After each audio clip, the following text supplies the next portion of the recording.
Good evening, everyone, and welcome inside Enid High School as we get set for another night of Class 6A girls basketball. I'm Carson LaRue, joined by Sammy Good, and tonight the Enid Pacers are closing out their home schedule, and tonight's matchup is a fun one as this is the Pacers' final district game. Tonight, the Pacers are taking on 2-17 Northwest Classen for their final home match of the season. And this Pacers team has been tested all year long. They've played in close games, and they've battled some of the top teams in the district. They've had some tough injuries, and they're still fighting and looking to go deep in the playoffs this year. When Enid is at its best, they make all their shots, they rebound. The only problem is their foul trouble. That's been a problem all year for the Pacers. It's been their fouling. They've had moments where fouls have hurt them in big games, like Owasso last week, but most of the time, they also do draw some fouls. The game plan is simple. Get the ball to Miller up the middle and let her do the rest. And let Solomon hit those layups when she's able to. Defensively, they just need to be disciplined and smart, and lately they have been great defensively, especially that Owasso game. But we're just about set for tip-off, folks, so don't go anywhere, fans. We'll be right back here only on EPS TV.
Good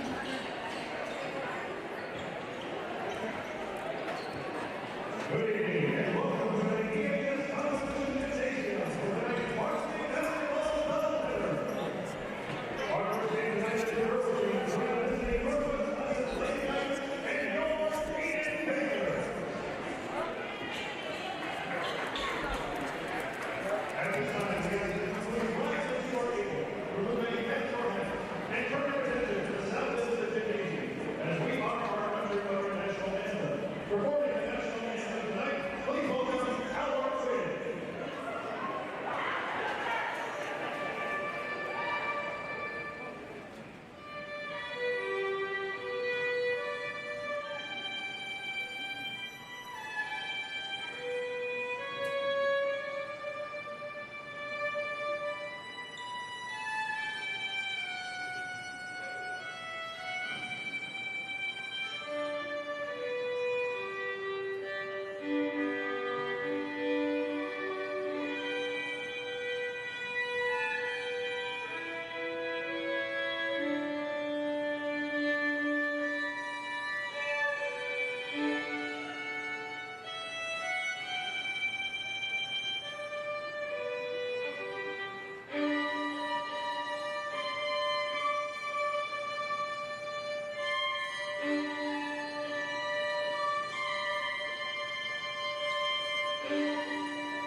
All right, ladies and gentlemen, we are back now, and your starters tonight are Talera Williams at guard, Addison Yates at guard, Amaya Odom, power forward, Mariana Solomon at guard, and Annabelle Miller at guard and power forward. So, yeah, Annabelle Miller will be the center for the night against Northwest Classen. And this is usually a different lineup. Usually we see the senior Alex Chrisup start, but it looks like Yates is going to get the go tonight, as she's been playing very well recently. Not scoring a lot of points, but definitely playing well defensively, and you can tell the team really likes her a lot. Yeah, and it's at the time of the year where you're going to start phasing in your younger players. Yeah, because her, Odom, and Solomon are all sophomores, and Annabelle and Talera both juniors on this team. So as we get ready for tip-off, Miller's going to go to the middle, and she's going to face, looks like she's going to face number 2, Maya Coleman. So let's see who wins this tip-off.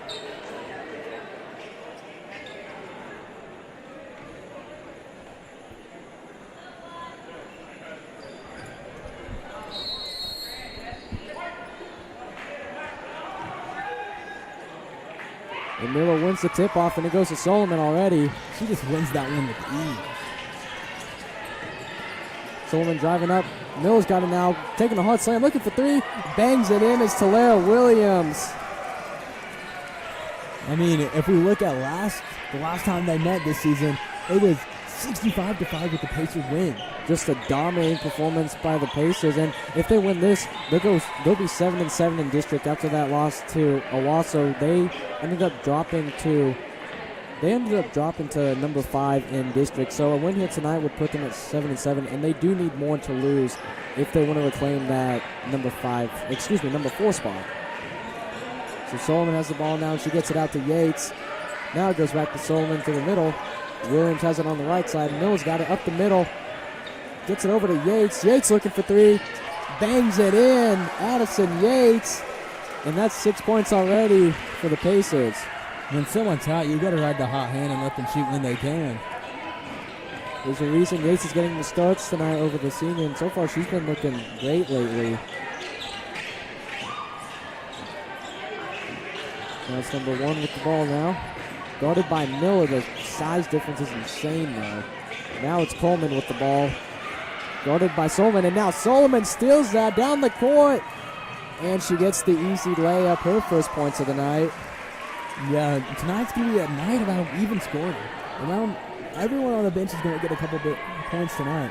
It's a good crowd tonight as well. It is homecoming. This is their final home game, so they want to send a message. They can be one of the best teams in 6A. Solomon almost takes that one away again and off the hands of Coleman, so that's going to be Pacer ball now. Yeah, you only have one senior to lose, so next year this is the higher ceiling. And I have been hearing though that they do have some incoming freshmen that are looking great, and it even looks like some people on the JV team and on the freshman team have been looking great. So Odom's got the ball, and she gets it out to Solomon, to Miller up the middle, and Miller misses that one.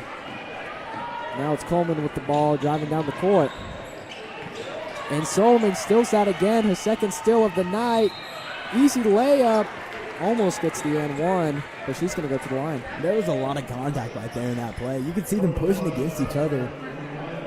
That's what resulted in them foul right there. As we said before, sometimes the Pacers draw the foul, sometimes they cause the foul. But as we also said, Solomon is really good with the layups lately.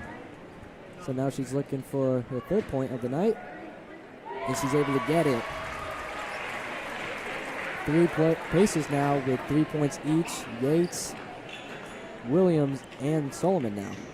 Now Solomon to lead the team with 4 points. And she does get it.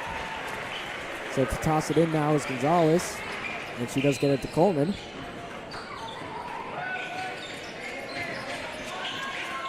I know we don't talk a lot about the JV teams, but earlier before we started the stream, the boys JV team dominated Northwest Classen's team, and it looked like a great game. Yeah, they were led by Eli Combs, dropping about 12, I believe.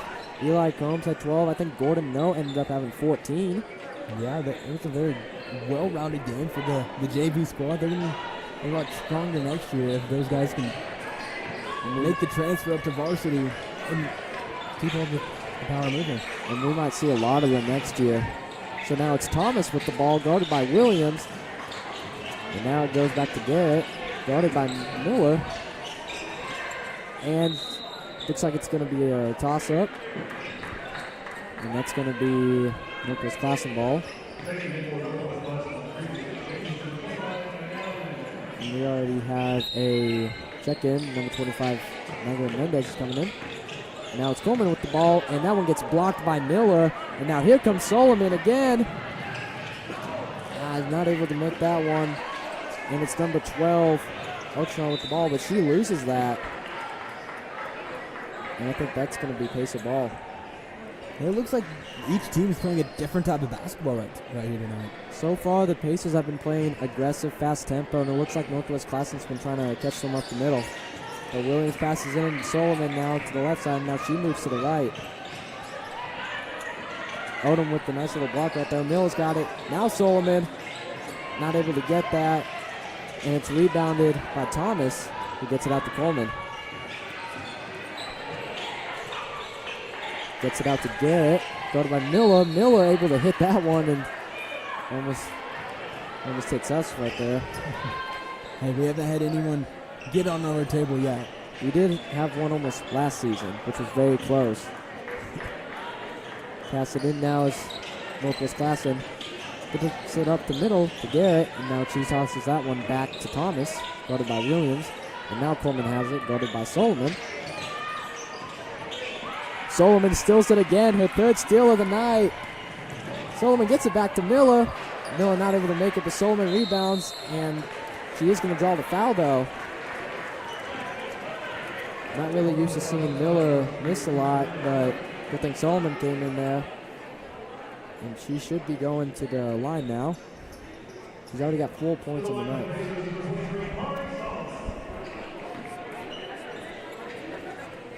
Knights have 2 fouls so far. Pacers have none. Solomon looking, and she does get that.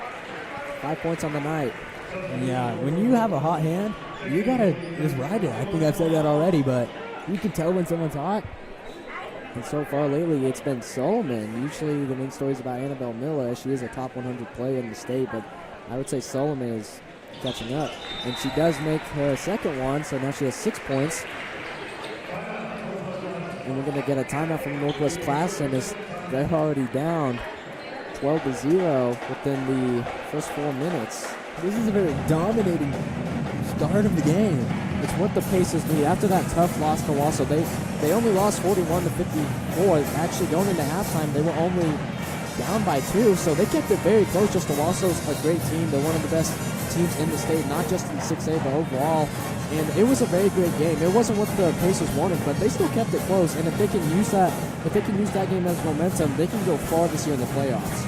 Yeah, if you play like how that is as a team, you play close, you play real basketball, physical, and you have the mental side of it together, you're gonna be a great team deep in the playoffs. So if they do beat Northwest Classen today, they do end up going to 7-7 in district, which would put them at 12-11 overall. Then they will face Claremont on the 20th. If they win that, it's not a district team, but it will help them a lot in the playoffs, going off of they can beat those teams. But so far it is looking like, though, they're going to play Stillwater at regionals, which Stillwater usually a tough team. Solomon able to get that. Now Williams has it. She loses that ball, though, but looks like she's going to draw a foul.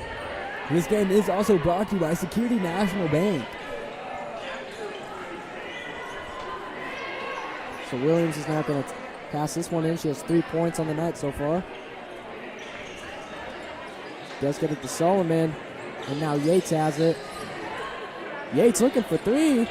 Cash money for Yates. 6 points on the night for her. Now here comes Northwest Classen. Garrett has it now. Gets it out to Thomas. Garrett has it. Almost lost it, though. Able to get it back. Defended by Miller. You can just see the size difference. You can definitely tell which team is more disciplined lately. And now Solomon with the steal again, looking for the layup, and she's able to get it. 8 points on the night for Solomon, 2 points away from double digits. So now it's Thomas with the ball, defended by Williams. It looks like she's going to cause a foul, and it is going to be a foul on Williams, their first of the period, and her first. Now Thomas is going to pass this one in now, and she does get it out to Ocho. And now Garrett has it. Williams came out of nowhere, almost stole it. Miller playing some aggressive defense. Loses the ball, but it might be a jump ball. She's able to get that out. But Solomon ends up coming away with another steal. And here comes Talera Williams. And she ends up going out of bounds, though. Just a little too far in front for her. And that's one of the bad things about having shorter wingspan like that. Just everything might just be a little too far out of reach. But Talera is one of the great players we have on this squad right here. She is a great defensive player. Even though she's not the tallest, she's still a great defensive player overall. She brings the team together. Even though she's a junior, she kind of acts like the leader of this team a lot. Her, Miller, and Chrisup are considered like the final three, as they like to say it. Yeah. Talera's a lot like the floor general, too. She's normally one of the ones bringing up the ball. It's her and Solomon that bring the ball up for the Pacers a lot. Now Solomon has it, and she gets it up to Miller up the middle. Miller not able to make that, a little too short. Miller hasn't scored tonight yet, which is pretty interesting to say the least. Usually she starts off hard, but as we have said before, as you have said before, the second and third period is usually when the Pacers are at their best. Yeah, and that's how a lot of the teams are. A lot of the Enid teams are. The second and third period, that's when you're getting warmed up. Your opponent doesn't 100% know you. And sometimes you gotta change your pace to figure out how these teams are. So Solomon's got the ball, and she gets it out to Yates. She's got 6 points on the night, 2 for 2. Williams has it to Miller now, and now it's Solomon looking for three. Not able to get it, a little too short, but Miller has it, and now Solomon's got it again. Gets it out to Williams. Williams, Solomon, Miller has it now. Back to Williams looking for three. Not able to get it, a little too far to the left. But Solomon steals that one, looking for two. A little too far. Odom had it, but she gets pushed out of bounds. But the rest are going to say that's Classen ball right there. And that's something, the call is something the team's not real happy about, I think. Now, because they're arguing she got pushed out. But what the officials say does stand, though. Classen looking to get their first points, but they're going to get fouled. Williams can't believe it. That's her second foul. I believe 3 more and she's fouled out. Yeah, at 5 you foul out. So now it's Thomas looking for the first points of the night for Classen. Last time they played the Pacers, they only had 5 points. Shot is up. And she does. Classen gets the first point, and it comes by Camille Thomas. And we're going to get a substitution in. Looks like number 5, Renee Garrett's going to come in, and Destiny Garrett's going to go out. So now Thomas looking for her second free throw.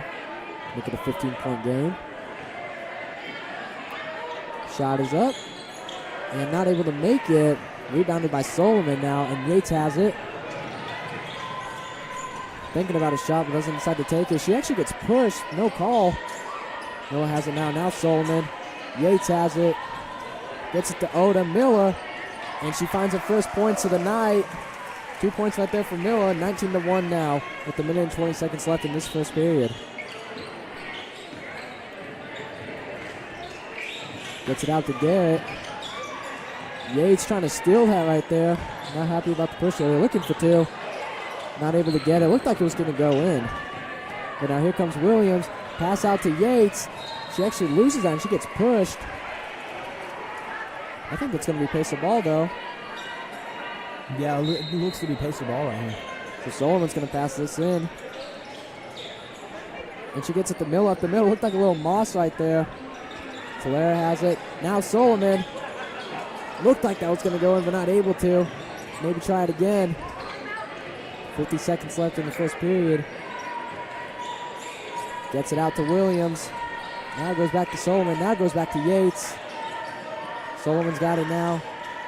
no shot clock in Oklahoma. They end up losing that ball, though, but like I was saying, no shot clock in Oklahoma, so they can take as much time as they want.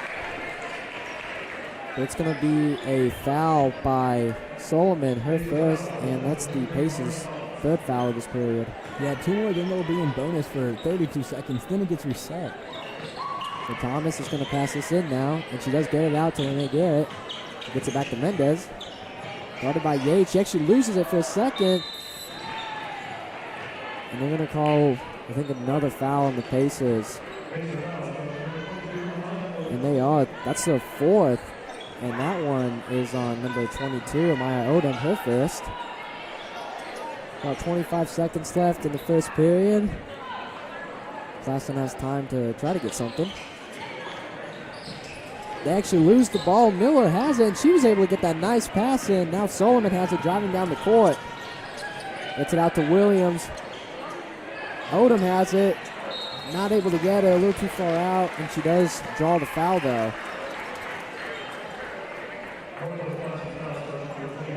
That's number 21, Maya Hawkins, her second foul. And Odom's going to go to the line. She's going to look for her first points of the night. That's one thing about the Pacers. Their points are always spread out. It's not just Miller scoring or Solomon. Everyone on the team gets some points. Right. When you look at stats, most people think Solomon and Miller are mostly the backbone of this team. But overall, everyone on this team can score. That's just their main shooters. We've seen it multiple times. We've seen Yates come in and play big. We've seen Crystal come in and play big. We've seen Williams come in and big play. Everyone can score on this team. So Odom missed her first free throw. Let's see if she can get a second. And that time she does. She gets her first points of the night. It's now a 19-point game. 10 seconds left in the first period. And now Thomas has the ball, guarded by Williams. Able to get it out. 1 second left. Miller ripped that ball out of her hand, and that's going to end the first period. The Pacers dominating by 19 points, 20-1. And so far, it's Solomon leading the team with 8 points. Yates is in second with 6 points. So far, it's been a great game, Sam. And you got to think, like, during the season, there's been a lot of ups and downs for the Pacers, but if they can win this and then win Claremore, that's going to help them out big time heading into regionals. Yeah, exactly. This starting off, the season was a little bit iffy, going up against Union, 33-49, but you bounce back 65-5 versus Northwest Classen, and then you have the CCS tournament, and you're a runner-up right there. They ended up taking more out, 52-35, and then a comeback against Sand Springs, 44-42. Sadly fell to Bixby, 47-56. Then against Northwest Classen, the Enid New Year's Classic, they went 2-1, sadly falling to Westmore, but they did have that upset win against Claremore and PCW. Yeah, and they are 11-11. If you lose, you have a lower win percentage, but if you win, you're above 50-50. But people do like an underdog, and underdogs, they have more to tend to. Most people don't think they can win big, but we've seen multiple times where the underdog comes up big and wins. Yeah, we've seen that a lot, especially here in Oklahoma. So now Williams is going to toss this one in, and she gets it out to Solomon. Solomon gets it out to Yates. Back to Williams. Miller's got it. Gets it to Odom.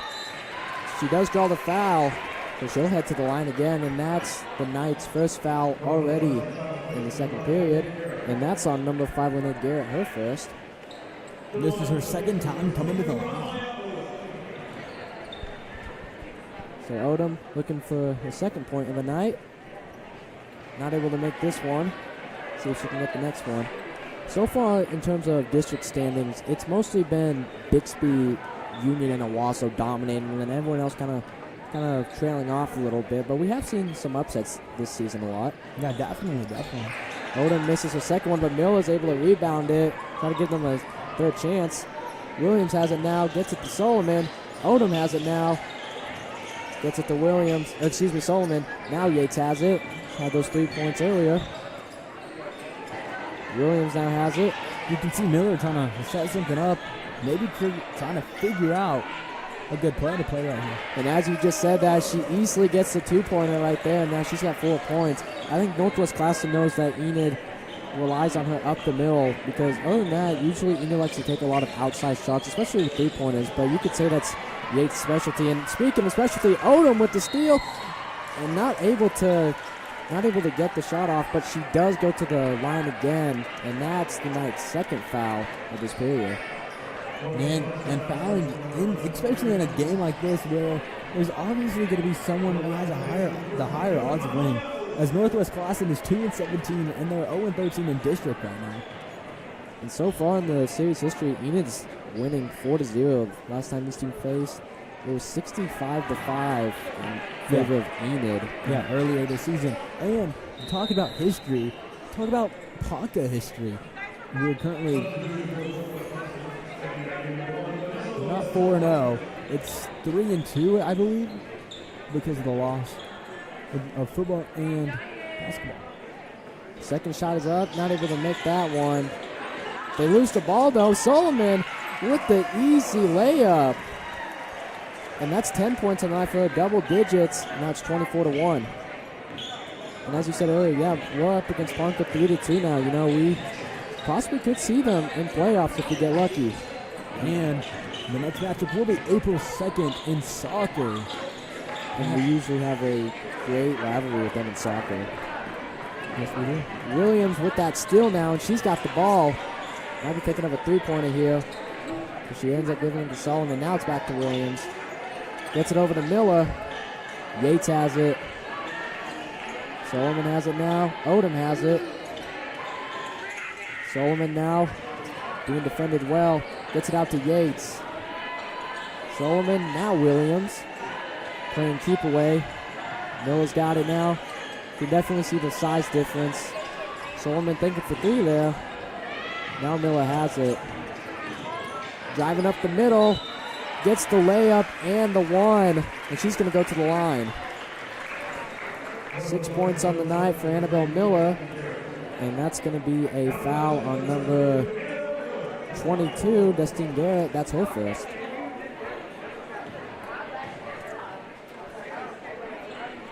First one's up, and she gets it. 7 points on the night for Miller, and now it's 27-1. We have a very good broadcast schedule coming up. Yeah, yes we do, yes we do. Coming up, our next stream might be regionals. We're not 100% if we're doing it, but after that, we will have Jinx Baseball on the 2nd of March. And we should have Stillwater, I believe, baseball. And you know how good our... I believe we might be do soccer. There's a lot of overlaying factors between each sport. And I've heard a lot of good things about soccer this year. Soccer, baseball, I've been hearing a lot of good things about both of them.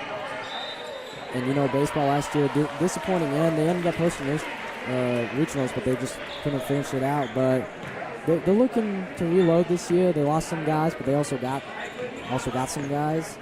So they're looking pretty good. And then soccer, disappointing season last year, but they are looking good this year is what I've been hearing. Yeah, they are looking pretty great from what I've heard, too. So Solomon has it now. She gets it out to Yates. Back to Solomon. Miller has it now. She gets it out to Williams. Looking for 3. Not able to get it right there. Rebounded by Odom. Oh, and she's able to get the shot off plus the and 1, and she's going to go to the line again. I think this is her 4th time at the line. No, she will not be going to line. Looks like we're going to get a substitution. Yes. Oh, I don't think they counted the bucket. Looked like she might have drawn the foul. I think it was traveling, so sadly they're not going to count that, but some substitution. Alex Christop's going to go in and Odom's going to go out. It's great for some senior minutes right here. It is her final home game of the season. Nice block right there. I think that was Yates. And here comes Chris up now. Not able to get that one out. Being defended by 4 different Northwest Classens right there. Yeah, the Northwest Classen Knights. So now it's 25, Magdalene Mendez driving down the court. Now it's Lenny Garrett. Goes back to Gonzalez. Being defended well by Yates. And now that one's stolen by Yates. It was blocked by Chris up. And now Miller's driving down the court now. Almost 4 minutes left in this second period. You could even say for the Pacers, for them, this is them being slow. They think they should be up by more. They're trying to play as a team and make sure the ball gets spread around, and they're just running their plays right now. So I think that's going to be a foul on Classen. I think one of them might have hit Solomon in the face, and that's their fourth foul. One more, and the Pacers have bonus, and that's a foul on Gonzalez her first. Especially with 4 minutes left, you have a very high chance of getting bonus. And then those are extra 3 points right here. Solomon is going to toss this one to Miller. Now Williams. Williams looking for two. Not able to get it, but it was rebounded. And there goes the shot. Not able to get it, but she is going to get fouled. And I think Christop's going to go to the line. Looked like that was going to go in, but then looked like it might have been a pass to Miller. It looks like she will be shooting 2 free throws right here. The Pacers are the bonus for the rest of this period. Those would be her first points of the night as well. And that foul was by Nina Ocha, number 12, her second, I believe. And her first shot's up and good. She gets her first points of the night, and I believe that's 6 different Pacers that have scored tonight. Yes, I believe so too. There's a possibility of seeing a lot of freshmen going in as well. Doesn't make a second one though. So 1 for 2. And Gonzalez has the ball now, defended by Williams. Does get that out to Ocho, looking for 3. Not able to get it. Rebounded by Classen, but that's going to be a jump ball. And that's going to be Classen ball. Good defense right there by Chris Up. 3 minutes, 38 seconds left on the clock. If you're just tuning in, the score is 28-1. The Pacers are having a dominating outing right here. Miller just stole that away like taking candy from a baby. That was a good call, Carson. Thank you. So Solomon's got it, and she gets it out to Yates. Yates got to do something. Defended well by Gonzalez. She does get it out to Williams. Williams driving, looking for 2, not able to get it, hits the backboard. And now it's Ocho with the ball now. She loses it, and Miller comes up with it. Williams has it, looking for 3. Bangs it in to Lara Williams. What a season she's having, and now she has 10. Well, they're saying that's Annabelle Miller, but it was Williams. I think she has 6 points on the night. Gale loses that ball, but she's able to recover it. And now Yates defending well. That one looked like it was stolen. It's going to be a jump ball, and that's going to be Pacer ball. It's just been dominating so far for the Pacers. Not a whole lot Classen can do here. And it looks like Odom and Nichols will be checking in. Pacers right here. So it looks like Chris Up and Yates checking out. So number 13, Lily Nichols. She is a freshman. She plays guard and power forward. So this first time we'll see her in a bit, I believe. I don't think she's played since the Claymore game. Solomon has it. Gets it out to Williams. Mills got it. Solomon now layup. Not able to get that right there. Rebounded by Classen. Number 22, Justine Garrett. And I think the Pacers just fouled right there.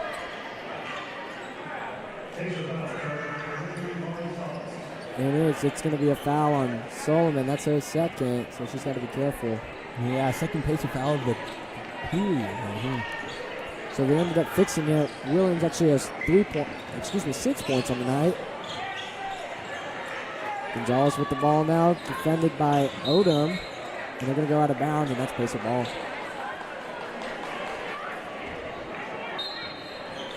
It would be the perfect homecoming night. Let's say the girls JV did not have a game, but boys JV a win, the girls a win, and then the boys have a win. You'd be 3-0, and that'd be a good way to close your district duels. Exactly, especially at home. There's no better way to end off the season with a home win. Solomon's got the ball, gives it to Williams. Was thinking about 3, doesn't decide for it. Odom's got it. Miller, Williams, thinking for 3 again. Looked like that was going to go in, but she's not able to. Odom now, and she gets it in. Amaya Odom.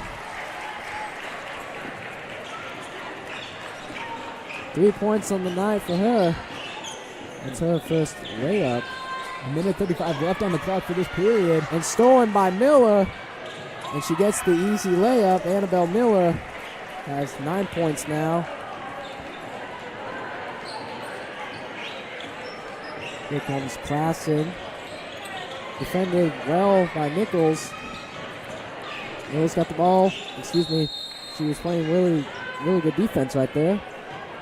And that's going to be Classen ball. I think it was knocked away by Williams. And the score is 35-1 if you're just tuning in with a minute 13 left in the first half. And we do have a show for no halftime interview for the girls, but for the boys though. Exclusive interview with Brent Price, former NBA player from Enid, Oklahoma. Former All-Star as well. No, excuse me, that's Mark Price. Excuse me. The Price family have definitely had a great legacy for Enid, especially Mark and Brent Price. Great NBA players, great Enid players. Looking for three. Not able to get it though. And I just missed it earlier, but looked like number 22, Justine Garrett, got 2 points for the night. So 2 more for them, and they would actually tie the last time they played us. 47.5 seconds left in this period before halftime. Well, we actually have a halftime show.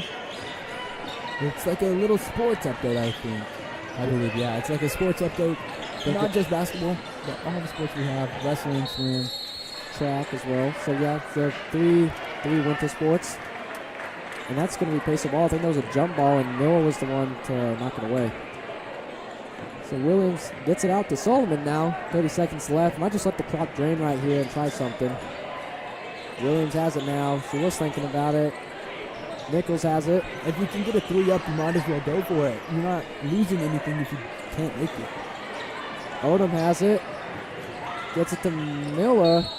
Miller not able to get anything, but she is going to draw the foul, and she should be heading to the line now. That's 6 fouls on the night for the Knights, and that's going to be a foul number 22 to Justine Garrett, her second.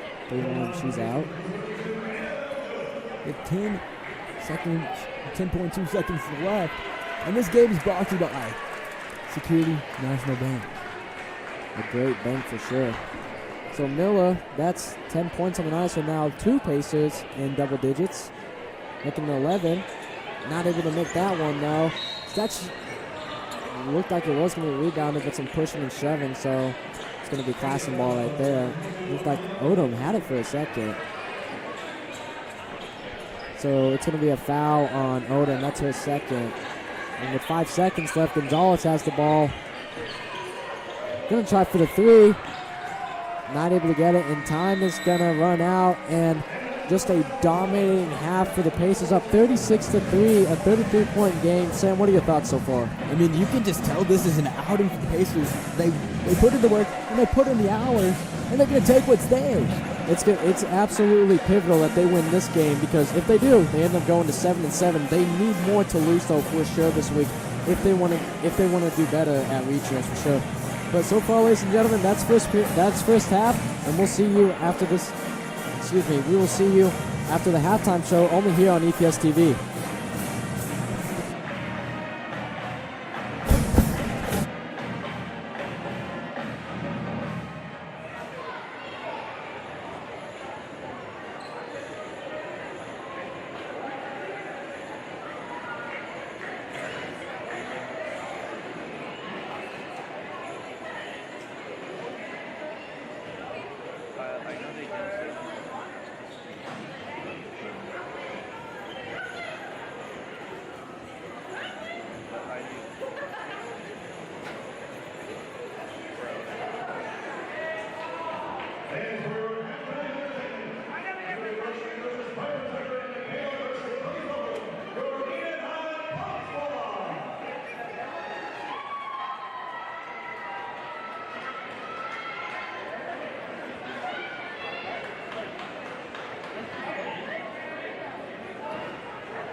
Hi, welcome to our halftime sports talk.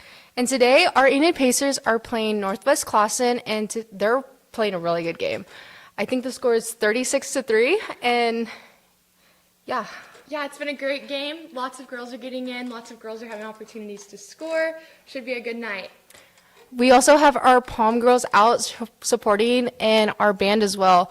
And our student section is slowly filling up, and we just love that we have our students here encouraging our girls.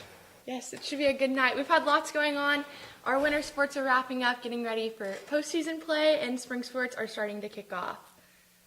This week, we have our swim team headed to state as Jack Denny, Taylor Higby, Levi Lundeby, Ellis Heidenberg, Ryder Simpson, Layla Brown, Cassidy Lebeda, Lauren Lundeby, Meredith Plummer, Britzy Scalade Latore, and Sophie Schoftes represent Enid EHS at the Big House whenever they head to state. And good luck to you guys. We also have our powerlifting team. They recently went to Chandler, and we had 2 people place first in their weight class. We had Dylan Sanchez and Lucas Sears. So great things happening with our powerlifting program. And our Enid Pacer wrestling team had 3 big wins today. And our Plainsman wrestlers head to regionals this Friday and Saturday. So good luck to you guys and girls. Our junior high wrestlers also represented Enid at state, with Alexander Fee winning state in the 113 weight class. So lots of exciting things happening with Enid wrestling. Our eSports team also hosts a major competition next Friday, February 20th. Our indoor track championships have been happening as well. They just wrapped up at the OU indoor facility with lots of people placing and qualifying. We also have head coach Justin DeClerc here. He's over the distance team. He's going to come share a little bit more about track. Good evening. Thank you, Zoe. Thank you for Layla for having me here. Zoe is correct. We are having lots of exciting things happen with our track team. Indoor track is something that we've been doing for a while, but a lot of people have not known about it. We are going to the state championship on Saturday, and we have a lot of athletes representing Enid High School, so really exciting time for our track program.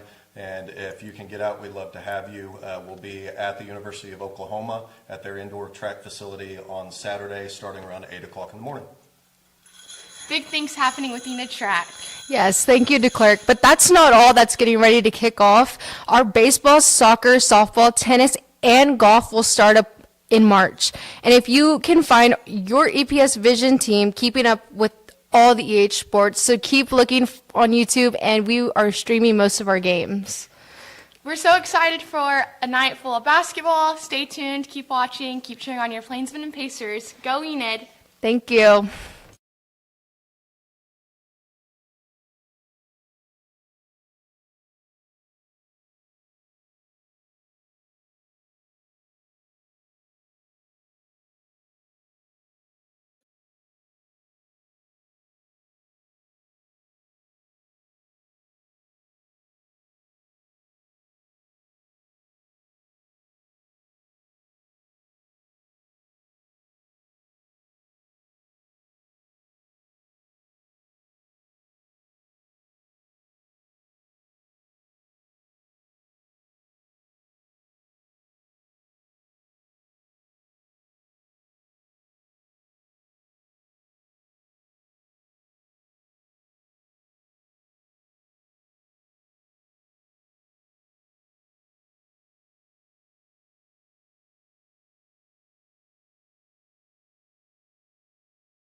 You know,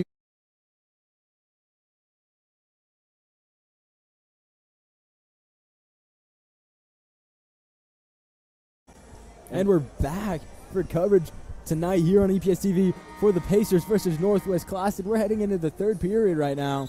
How you feeling tonight, Classen? It's just been a dominating night for the Pacers, and it's exactly what they need. After that tough loss to Owasso, this is what they need because a win would put them 7-7. It's just what they need in general, and it's a good night, especially since it's homecoming night. So you can tell the Pacers are feeling good, and I'm feeling good so far. Yeah, exactly. The vibes are high tonight. And we still got another game after this, and a great interview coming up after this. So now Garrett had the ball, and she gets it out to Mendez. Loses the ball for a second, able to recover it is Ocha. Gets it up the middle to Thomas. Blocked by Williams, and Miller rebounds. And here comes Solera Williams. Looking for two. A little too far to the right.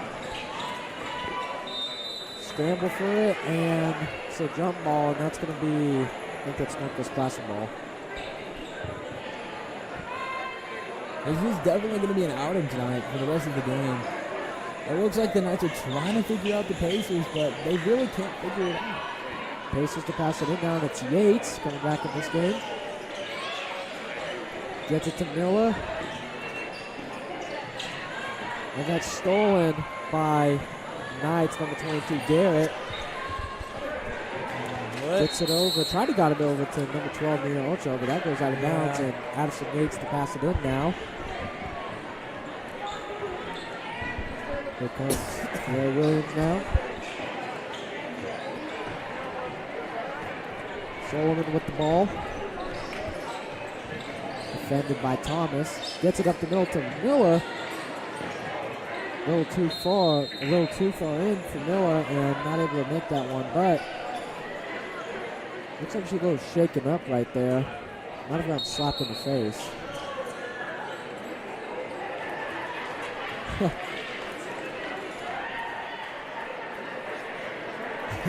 McKinney's out working on a portable camera for interviews and just a sideline camera like we do for football. It's been a major success, though, this so far. Miller steals that. And now it's Sullivan. Looks like the Pacers are just toying now with Classen. Looks like they're not even trying at this point. Miller with the Moss. You know, speaking of Moss, you and Okie Moat. Yeah, how about you tell us about that one? Well, first of all, I'm going to tell you about that three-pointer by Addison Yates. That's 9 points on the night. So, as you were saying, actually story time. Back in 8th grade when me and Okie were in middle school, he actually was the quarterback in middle school, and I was a wide receiver. He threw the ball up right up the middle to, I think it was when we were playing Stillwater in a scrimmage, and it wasn't in pads, it was like flag football, but he threw it up the middle, and it was a great throw, though. Only where I could catch it, and they couldn't, but I had to slide for the catch, and I know someone recorded it. I got to try to find it, but it was probably the greatest catch in Enid history. I'm also just glazing myself. That's okay. But it was a great pass by Okie, and it was a great catch. It was insane for sure. So now it's Gonzalez with the ball, and that's stolen by Solomon, and out on a breakaway. Not able to get the layup, though, and it's rebounded by Thomas. Thomas gets it out to Gonzalez. Now it's back to Garrett. Looking for two. Goes out of bounds.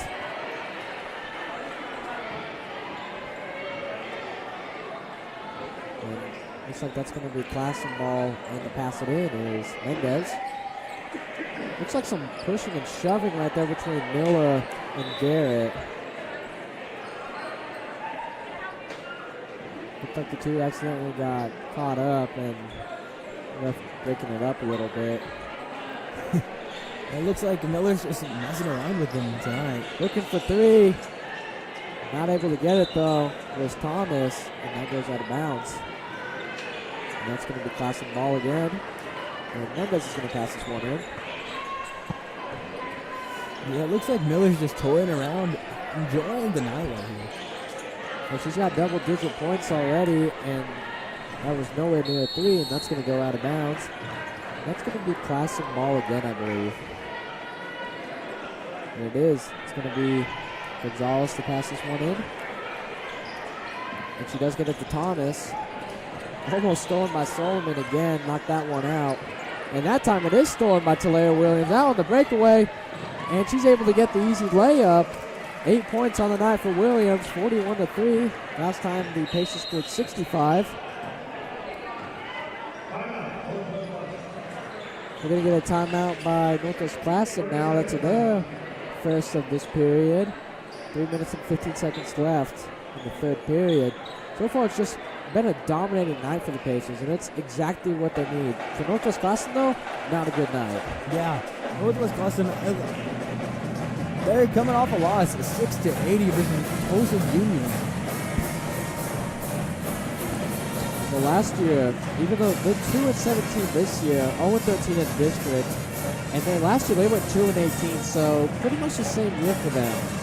They're led under head coach Peyton Jones, who became the head coach last year. Enid led under second-year head coach Al Sang, who came from Chisholm. Last year the Pacers went 11-12, and so far this year they're 11-11 and looking to end the season with 2 wins. So they got a chance to either finish 12-12 or 13-11, which would be huge for the Pacers. And only his second season, and he only got 1 senior on this team. Yeah, I mean, last year the Pacers went 11-12. You get this one, you're 12-11, you're positive. You're a step up from last year. Gonzalez with the ball now. Gets it back to Thomas. Back to Garrett now. Looking for 2. Not able to get it. Rebounded though. And that's stolen by Solomon. Here comes Talea Williams again. And Williams with the easy layup. And now that's another double digit for the Pacers. 3 Pacers in the double digits. Williams, Solomon, and Miller. The big 3. Gonzalez with the ball.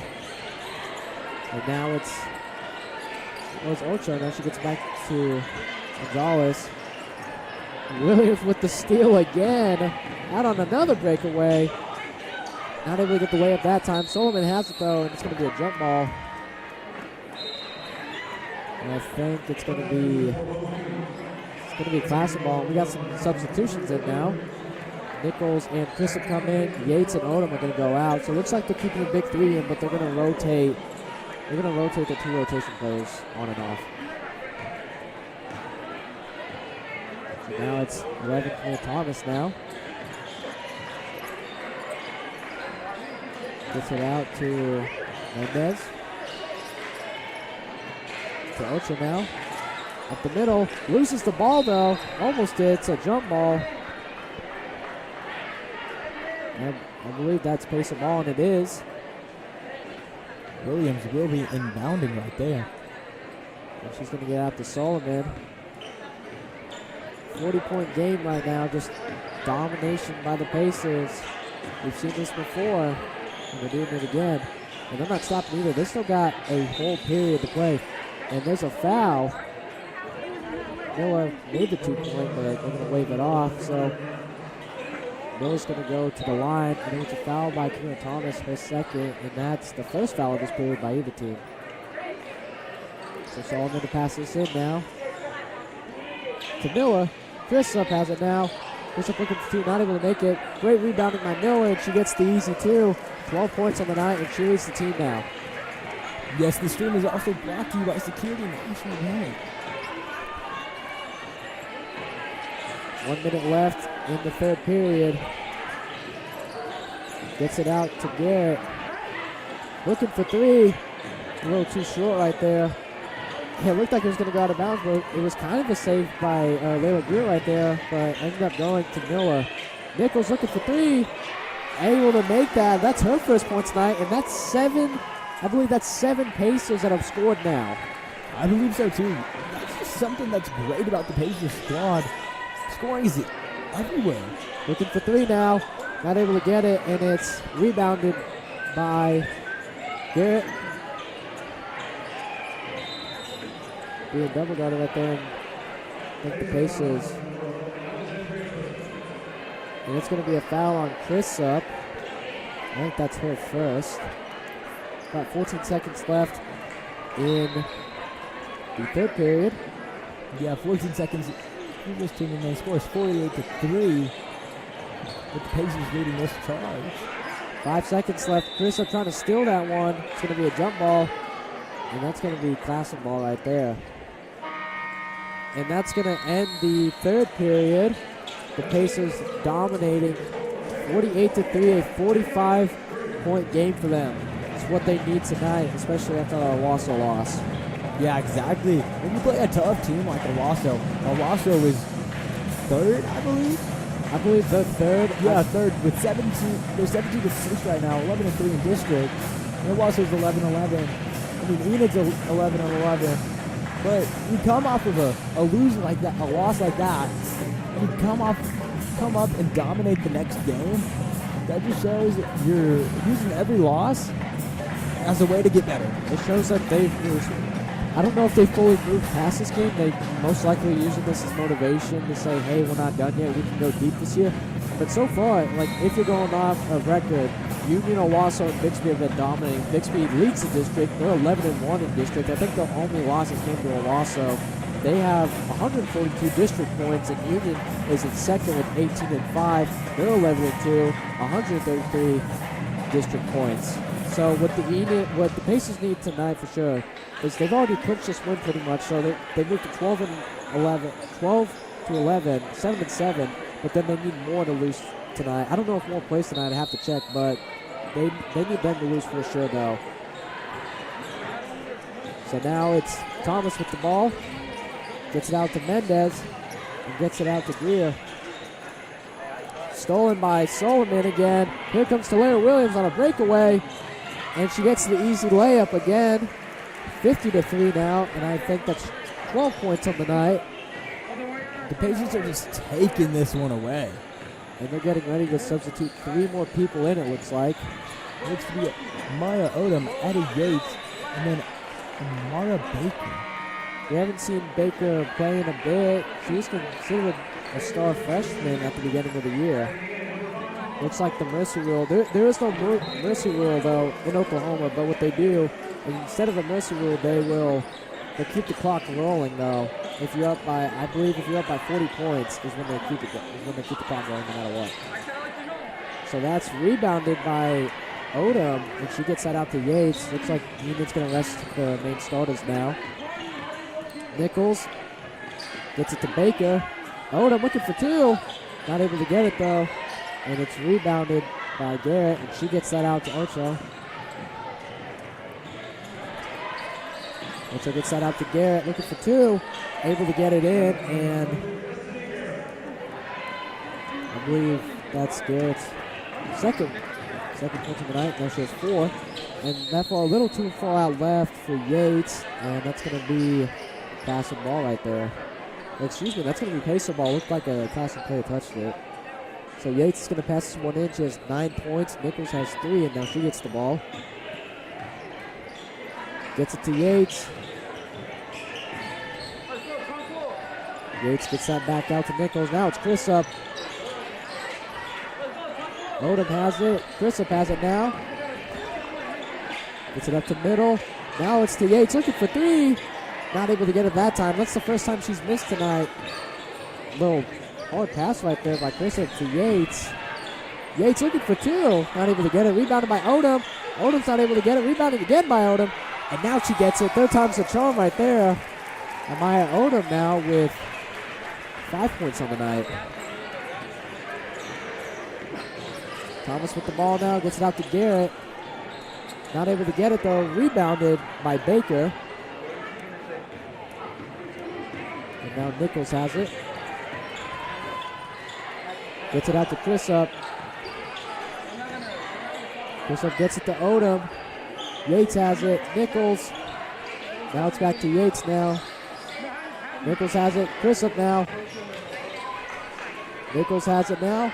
Now it's back to Yates. He's playing keep away at this point. Nichols has it. Looking for 3. Not able to get a little too far right. And now it's Garrett with the ball. Being pursued by Yates. And that one's blocked by Nichols, and Baker with the rebound. And now it's Nichols driving down the court, defended by Garrett. Long pass to Baker. Not able to get it. Who's going to get the ball? Christoph has it, but now she loses it. And I think that is Pace ball. We're going to get some more substitution in now. So coming in now is number 3, Enid Yoza, number 21, Parker Lofton, and Taylor Hafner. Sage Hafner's little sister. Now Hafner has the ball, looking for 3. Not able to get a little too far. Would have been insane though if she came in instantly and made it 3. Catch and shoot 3 right there. I mean, that's what the Hafners do. They do like shooting 3s. So it's Thomas with the ball. Back to Thomas, looking for 3. Not able to get it, and it's rebounded by Hafner. And that's gonna go out of bounds. Looked like number 14. Looked like Hafner, excuse me. It was Lofton that had the rebound, but Hafner lost it. Pass it in now is Ocho. She does get that out to Garrett. 3 minutes and 40 seconds left in the final period. Garrett has it now. She gets it out to Greer. Long pass to Thomas. Some great defense right there by number 3, Enid Yoza. First time that we're seeing her on the official roster tonight. And that's her first foul. That's actually the Pacers' first foul of this period.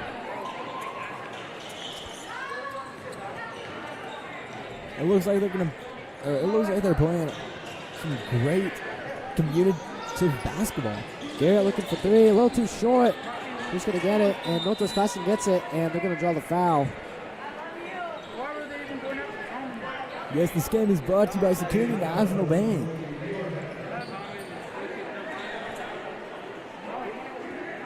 Going to the line now is number 12, Nina Ocha. Looking for her first points of the night. Her shot's up and not able to make that one. And we get some substitution in now. Looks like number 32. Not listed on the roster. So now it's Ocho looking for her first points. Her shot's up. Not able to make it, and it is rebounded by Lofton, who got that out to Nichols, and now it's Yoza with the ball. Hafner has it. Now it gets back to Yoza. Now it's back to Nichols, looking for 3. Not able to get it, and that goes out of bounds. Like we're going to get some substitution. Looks like number 24, Annalise Henry, and number 10, Athena Woods coming in. And Nichols and Baker are going to go out. It looks like Coach Sing's just really rotating through her bench right now. Looks like she's going to keep the starters out, though. Let them get some rest. Looking for 3. Not able to get it. And it's going out of bounds. And that is Pacer basketball. So it's going to be Yosa to pass. Excuse me. It's going to be number 24, Annalise Henry, that passes in. And she gets it to Eric Yosa. Yosa with the ball now. Gets it over to Woods. Now Yosa has it. Now it's Henry. Now Yosa. Now it's Woods. Gets it up the middle to Hafner. But she's going to draw the foul.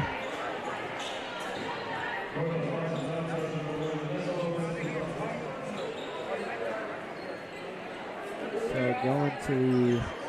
not going to the line now. To pass it in is Annalise Henry.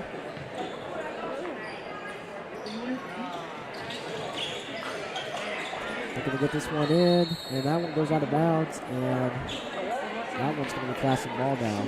Yeah, out with Hafner right there. She's the last player to touch the ball.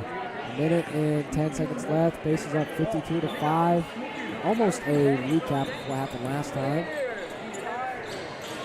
Garrett has the ball now, looking for 3. Not able to get it, and it might be a jump ball right here, and it is. And we're going to say that's Classen ball. Clock is ticking down, 50 seconds, maybe last chance for the Pacers to get one more score in. And that foul is on number 14, Kayla Hafner, her first. And that one's going to be intercepted by Yoza. Loses the ball, though, and goes out of bounds. Nearly hits us. She's saying that was out of her feet, though. So Almost hit me right there. yeah, we've had some close calls this year for sure. Real close calls. Little way too high. Almost hit a Nota's Classen player. Looked like that was a little too high for. I think that was a little too high for Garrett right there. So to pass it in is Woods now. And she does get it to Yoza. 10 seconds left, maybe for a last shot. Yoza with the ball, gets it out to 24. Way too far out, though. A little too far out for Woods. Maybe trying to make something. And that's going to do it. The Pacers close out their home schedule and their final district game, winning 52-5 over a tough Northwest Classen team. And that's going to do it, folks. And now after this, we have the boys game, but just a great game in general. Sam, what do you have to say about that? This is just an amazing game. That's great basketball right there. Scoring was through the bench. And it's what the Pacers needed for sure to get back on track. Now they're now 7-6. They are now 7-6. It looks like we're going to do a post-game interview. We are going to get a post-game interview. Come on, Carson. It's your interview. I got it this time. All right.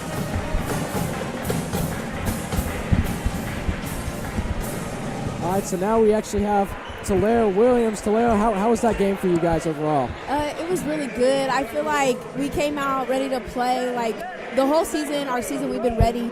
And this being our last home game, I feel like we came out and we wanted to play. And some of us dropped double digit. And I feel like on defense, we kind of slacked a little, but we still picked it up in the end and came out with the win. So you guys now move to 7-6 in district. If Moore does lose, I believe they do play tonight. If they do lose, though, that puts you guys back to number 4 in district. So what do you guys think about your final game? You're going to play Claremore on the 20th.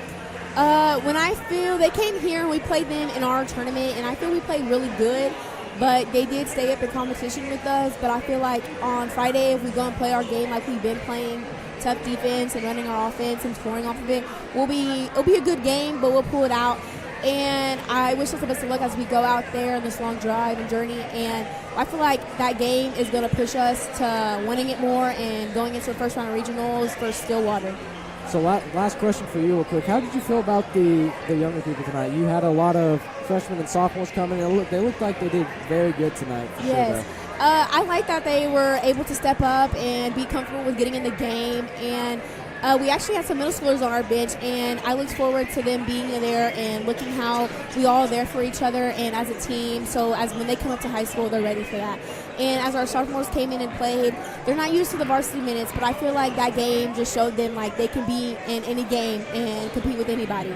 Is there anything that you want to say to Pacer and Placer fans real quick before you have to go? Thank you guys for watching, and thank you for always staying with our journey and sticking with us. Alex, do you got anything you want to say at all? Are you good? Are you good? Okay. Well, guys, thank you for coming on for the interview for sure, though. And I hope you guys have a good night for sure, Thank you. Ladies and gentlemen, Tulare Williams and Alex Smith up, and we'll be right back for the boys game only here on EPS TV.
See if they can get the singers on camera. Tell them where I do. The singers.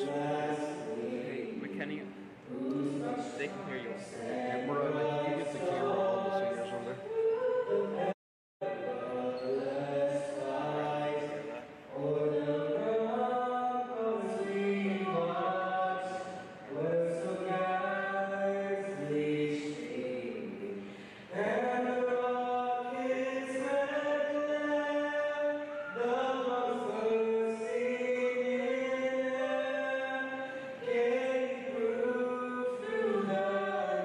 Tell Kane to put the camera on the starters with their arms around each other.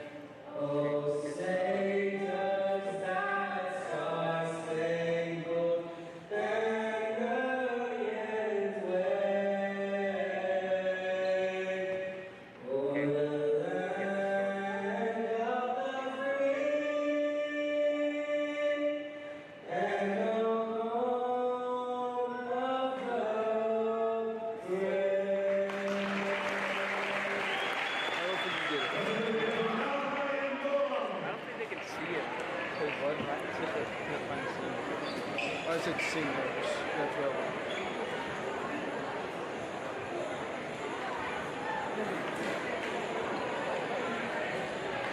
It's now time to be our starting lineup.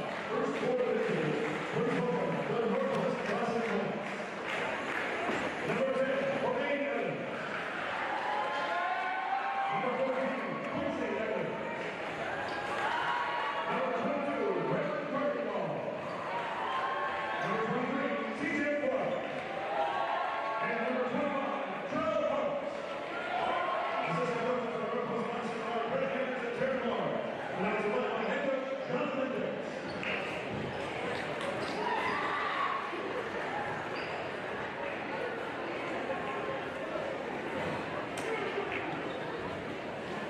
And now, let's start lineup for your Enid and our senior number 2, and our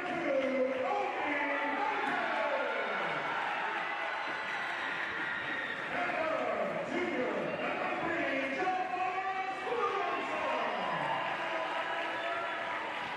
and our sophomore number 5, Tommy Butler.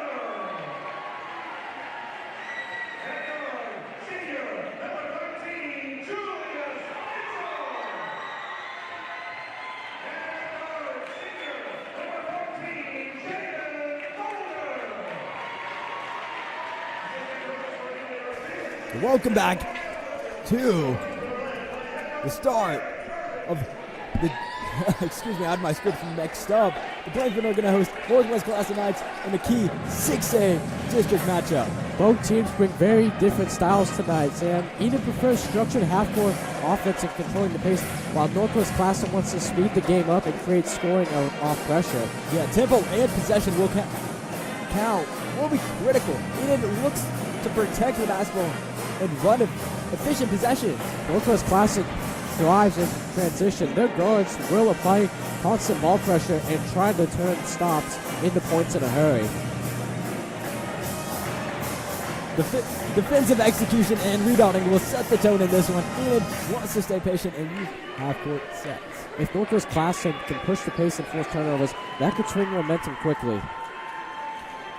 Tip-off is coming up next. Plainsman versus Knight. It looks like Kylie Butler will be getting it versus number 22, Perkindale. Kaim will get that, but Northwest Classen will get the ball.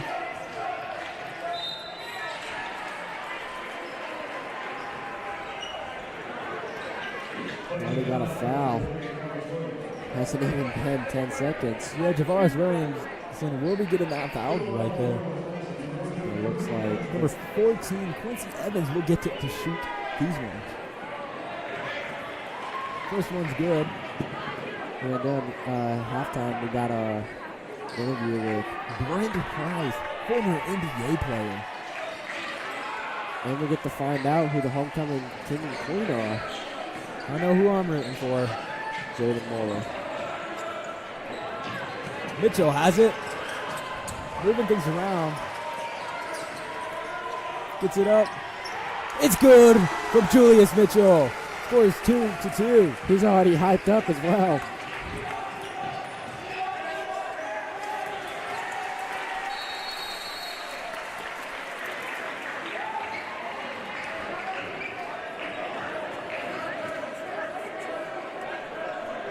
Fans wanted to travel right there.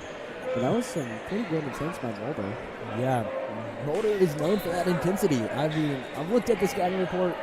He's a very intense physical player. Off the court, he's a nice, quiet guy, but on the court, he's something else. Yeah, you'll never know. You'll never know. On the court, Jaden, and off the court, Jaden. Two completely different players right there. Kaim has it. Gets it up for Kaim Butler. That's a strong shot right there for the placement. That's just fundamental basketball right there. That was a great pass as well. I think that was Javaris that got it off to him. Clark has it for the Knights. Gets it up. No good. I think that's going to be a foul in class, and the coaches can't believe it.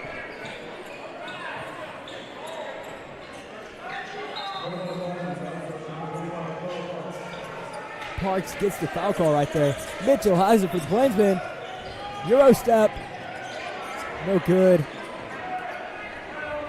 Knight's ball. Number 14, Evan gets it. No. Mulder with the rebound. To Moat. Moat finds it. Williamson up for three. Mulder gets the rebound. Finds Mitchell. Driving it up. Looks like they're going to call a foul on Northwest Classen. Number 14, Quincy Evans. That's his first. That's already 2 fouls in the first, not even the first 4 minutes. It hasn't even been 2 minutes yet in this game. Looks like Coach Evans trying to communicate with what he wants to do on this possession. Moat at the top of the key to Mitchell. Back to Moat. Finds Mitchell. Looks like they're trying to get that three. Mitchell with the fadeaway. That's Julius Mitchell. Leads the team with 4 points tonight already. Number 10, Evans has it. To Clark. Back to Evans, guarded by Moat. Evans not able to find an open spot for the defense. Butler gets the rebound, finds Mitchell. Loses it right there. Gets it back, loses it again. Evan has it. Connects to number 14, Quincy Evans. Yeah, there wasn't a whole lot Butler could do. It was 1-on-2. Did the best he could, though. Mitchell tries going up, but it looks like he will get the foul call right there. Excuse me. Would have been a great shot right there, though. 1-on-2 again. And that was actually Ragnar Parks. That's his second. And that's 3 fouls already for the Knights. 2 more. Placement on bonus. Yeah, Mitchell shooting again. First one is good from Julius Mitchell. 5 points on the night. 5 more away from double digits. Second one is up. It's good from Julius Mitchell.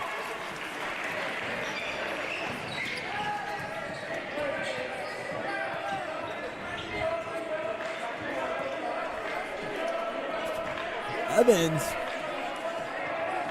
Guarded by Mo. Loses it right there. Basement basketball. That's just fundamental defense right there. Kaim inbounds. Finds Moat at the top of the paint. Trying to bring it down. Trying to shake and bake right here. Finds Williamson up for three. It's good from Williamson.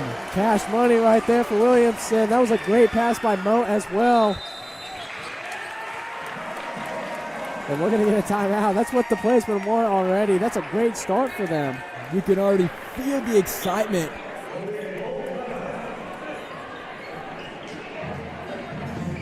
You can already feel the excitement from the linesman bench as they get things ready after this timeout. 11-4 is the score with 4 minutes and 49 seconds left on the clock. It's just been a great start for the Placemen. Usually they start off slow and then start to come back to these games, but this time it looks to be different.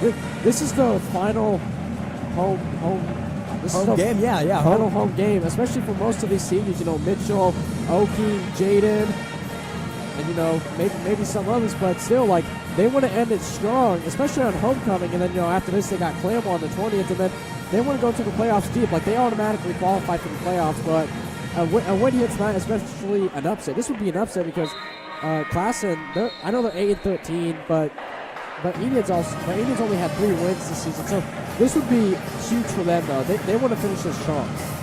Yeah, this is.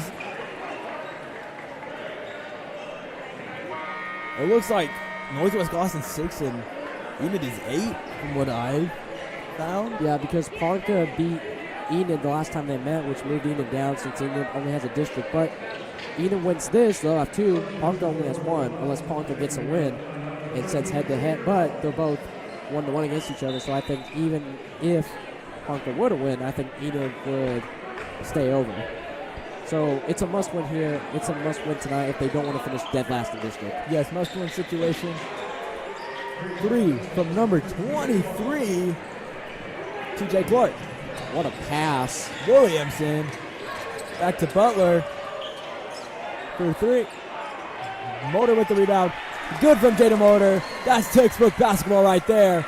I don't even know if that was a shot by Butler. I think he was just trying to get it to Mulder. No good from Clark. Mitchell with the rebound. Brings it down to Mulder. Finds Mo. Mo gets it up for 2. Banks out. No good. Mulder diving in, almost getting that one. Trying to Euro step. It's no good. And number 22, Kirkendale. That was a nice block right there by Butler. Mitchell is good from Julius Mitchell. Jaden Mulder with the assist.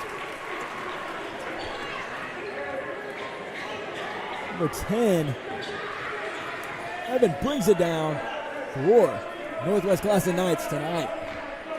Passing it around, up, no good. Mitchell gets the rebound, finds Williamson. They're going to call a travel right there. Number 10, Evans will be inbounding to Collins.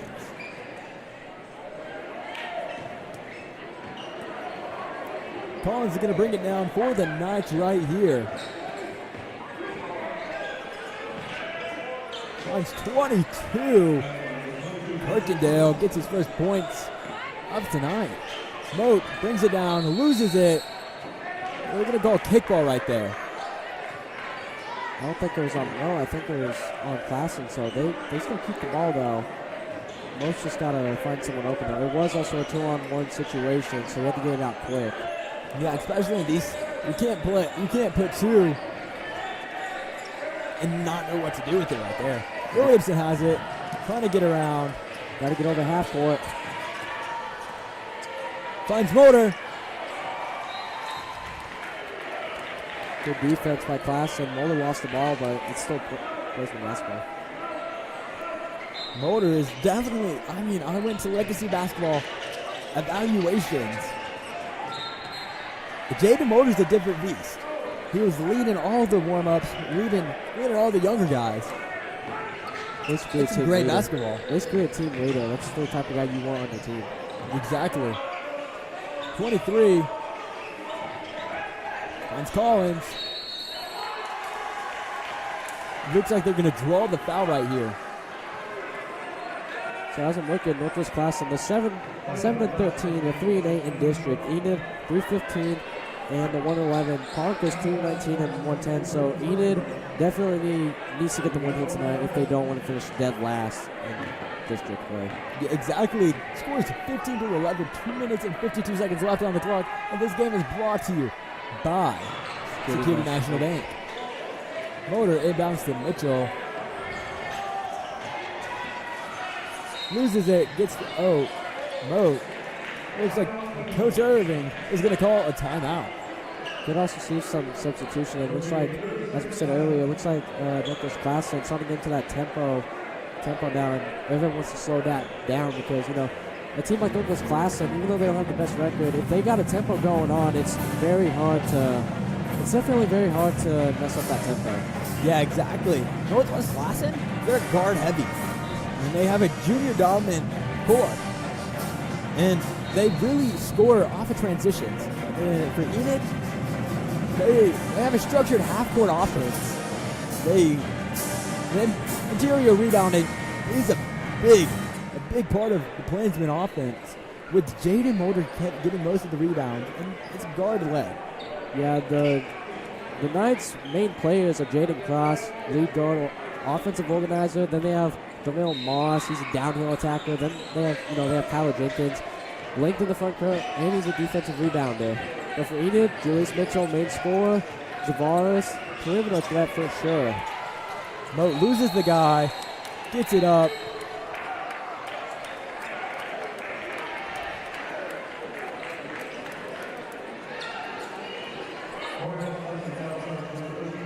I think that's going to be on, it is going to be on Northwest Classen.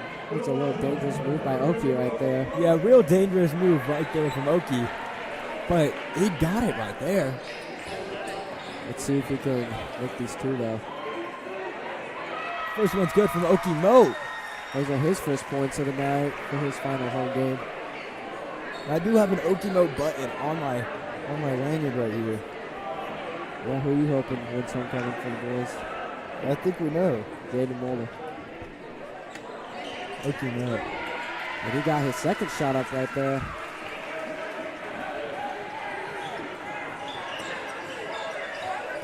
.23. TJ Clark has it. Collins to Evans, shoots it up. Gets it in for the Knights. 2 minutes and 21 seconds left at the clock. The Plainsmen are leading 17-14 if you're just tuning in. Mulder gets it up. Better change It's good that. from Jaden Mulder. You better change that now. 19-14. They're moving fast in transition right here. Your camera's not going to be that big a deal during halftime. I think they call the traveling call. Oh, no, it looked like he stepped out of bounds. Still, Plainsman ball right here. Mitchell has it. Brings it down. Euro step. No good. It looks like they're going to call. Charging. Yeah, charging foul right there. It's going to be Northwest Classen ball. That's Mitchell's first foul, though, so he's still in good shape so far. Yeah, it's very physical first period, as we can see with 4 fouls for the Knights. Up for 3. Banks out, no good. Butler gets it. It'll be out by Northwest Classen. Plainsman ball. In fact, that was a baseball player as well, so we're going to see him there in baseball. Yes, we are. We're going to see a lot of him during those baseball streams we're doing. I believe our first one is March 2nd. Yep. This is the Jigs Trojans. And then, March 3rd, that's our first soccer game.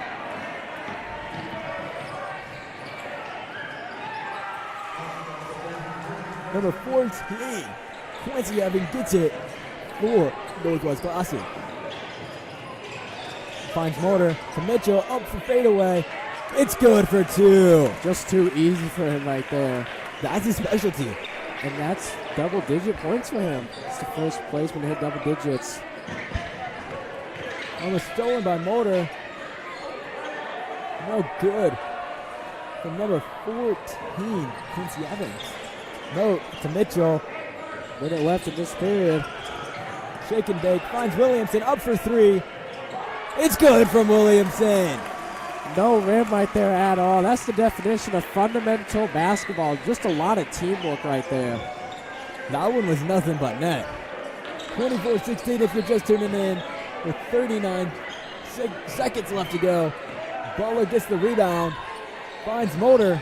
He almost wasn't paying attention, almost lost it.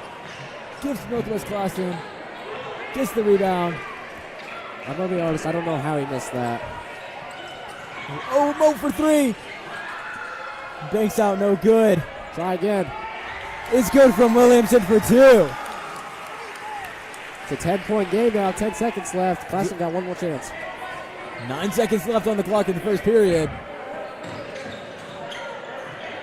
Straight to Mulder's hand. Williamson, just him and one guy. That's the end of the first period. 26-16. The Placemen are leading by 10.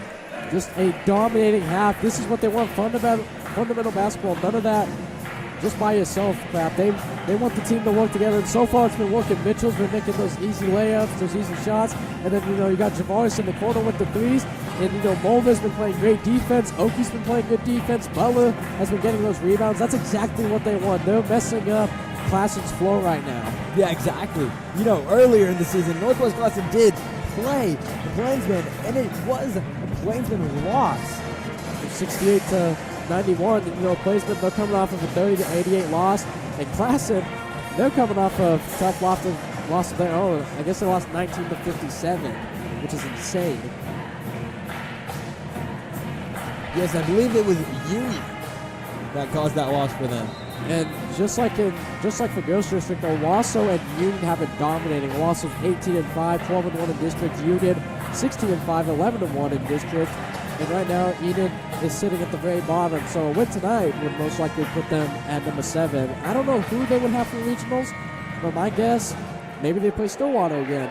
Last time they played Stillwater, we all know the game winner by Julius. I wouldn't mind commentating another game like that. I'm hoping we're able to. It'd be huge. I don't know if we've ever done a regional broadcast before. We've done regionals for softball this year. For basketball, though. I don't think we ever have. I don't believe so. It should be huge. Finds Collins in the corner for three. It's good from Collins. Mitchell finds Moat. Moat's bringing it down. For the Plainsman right here. Driving it down. Gets to Mulder. Up for two. Banks out. No good. Mulder playing real close defense right here. That's just annoying right there when it looks like it's going to go in, like halfway in through the net, but it's just not able to get in right there. It's one of probably the most annoying things in basketball right there. You think you got it, but you just don't. Yeah, when it's one of those textbook moves, and you've made it 100 times in practice, and you just can't let it go in, it honestly hurts a little bit. Looked like they called a foul on Mulder right there. Collins gets the rebound.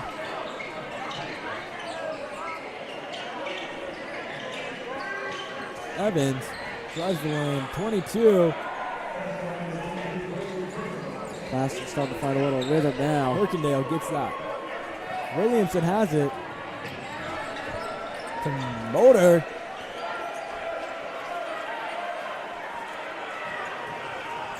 Trying to get out of it. Finds Moat. A little too high pass right there. Blocked by Julius Mitchell. What a block by Mitchell. High right, clear right there. Make a post over that. Someone better have got a good photo of that. Yeah, I really hope Layla got a good picture of that. Did you? She better have, or she'll be fired. I don't think she did. She didn't. Well, sorry everyone, moment's ruined. Combs will be checking in for Mulder right here. We're going to have to go back on replay to look at that. Yeah, that was an amazing play. It does seem, though, right now that Classen starting to get back in this game. They were down by 10, and now it's a 3-point game. It looks like they're trying to get it in his head. Butler has it. What a trip right there, though. Butler a little shaken up. Able to get up, though. Looks like Carter's going to check in for Caillou Butler. He's been a pretty solid rotation player this year for Enid. Definitely a lot of heart. Fade away. No good from Julius Mitchell.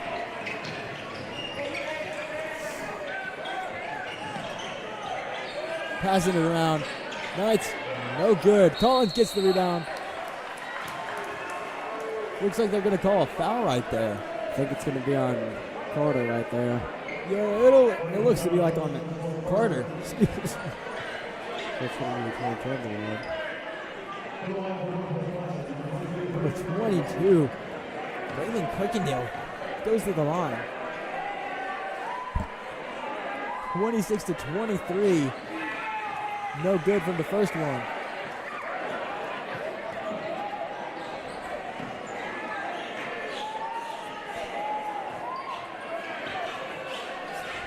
Getting ready to shoot his second one. It's up. Banks out, no good. Mitchell gets it. Finds Mo. Back to Mitchell. Fade away. Banks out, no good. Got to slow the pace down a little bit. Evans has it. Guarded by Javaris. Evans gets it up. Carter gets the rebound right there. To Combs. Combs trying to shake and bake right here. Loses it.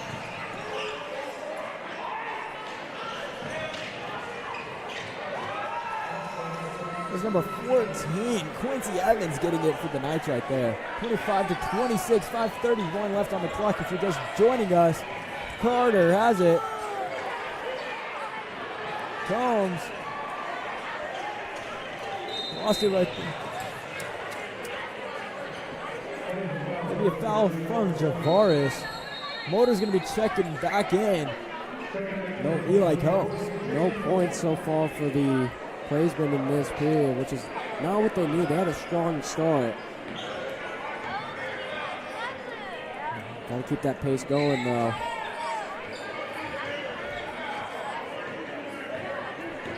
Evans brings it down for the Knights. It gets it up. Banks out. No good. Kirkendale got the rebound. Looks like it's going to be a foul on the Knights. Yeah, Quincy Evans causing the foul right there. Motor will be inbounding. Excuse me, I was stumbling over my words right there. To Mitchell. And finds Williamson. Trying to communicate with this team here.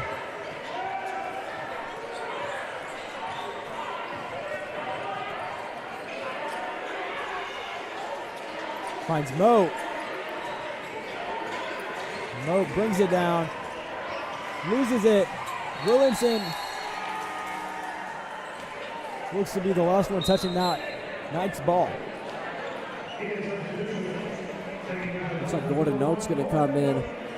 And Carter's going out. Note had a pretty good JV game earlier. He had 14 points, led the team. 14 has it. That's Evans. Clark. Back to Evans. For three. No good. Kirkendale gets the rebound, gets it back in. Let's take Motors. that first lead. Looks like they can call him out. It looks like he tried Odell Beckham Jr. in that one right there. Catching it one-handed, but not making the connection. And that's starting to come back now. They take this lead. That's their first lead of the night. Yeah, leading by 1 point. That's not something you want, especially versus a team like Northwest Classic. Finds Mitchell. Hard collision right there with the band. It looks to be another foul on Julius Mitchell. That's his second.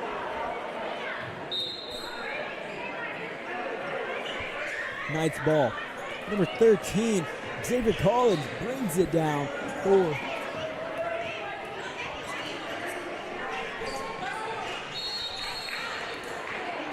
It looks like there's a lot of chirping between the audience and the ref. Yeah, That happened last year a lot. I'll say that.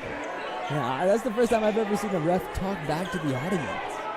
Well, they're the ones in charge. Can't argue with them. There have been cases where a student says something they shouldn't, and the ref makes the whole team go home. So you got to be careful with what you say. Stolen by Mitchell. Almost loses his footing right there. Gets it up. It's good from Julius Mitchell. And he gets the foul. That's what the... Well, maybe they won't count it. Nope, they will count it. 3 minutes and 39 seconds left. Julius Mitchell has 12 points on the night. It looks like he's going to get to shoot right here.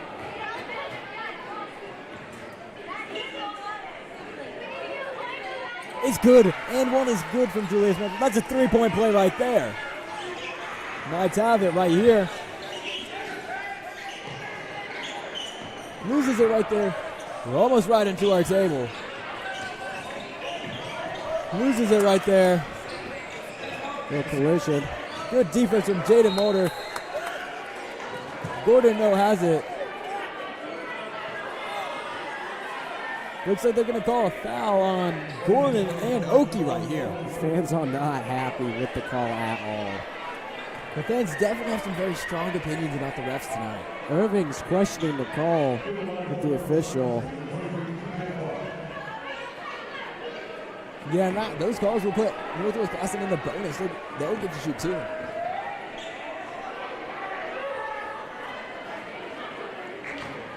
First one is good for number 23, TJ Clark. They're going to try to tie this one up. My heart is beating real fast right now. Second was good. That ties the game for the Knights. 3 minutes, 21 seconds left. Mulder brings it down. Finds Moat to Javarit. This is Gordon gets a steal. Javaris gets it up. Javaris Williamson for two. 31-29 with 3 minutes left to go in the first half. Mo playing real good defense right there. Knocked out. Clark has it. Guarded by Williamson. Evans.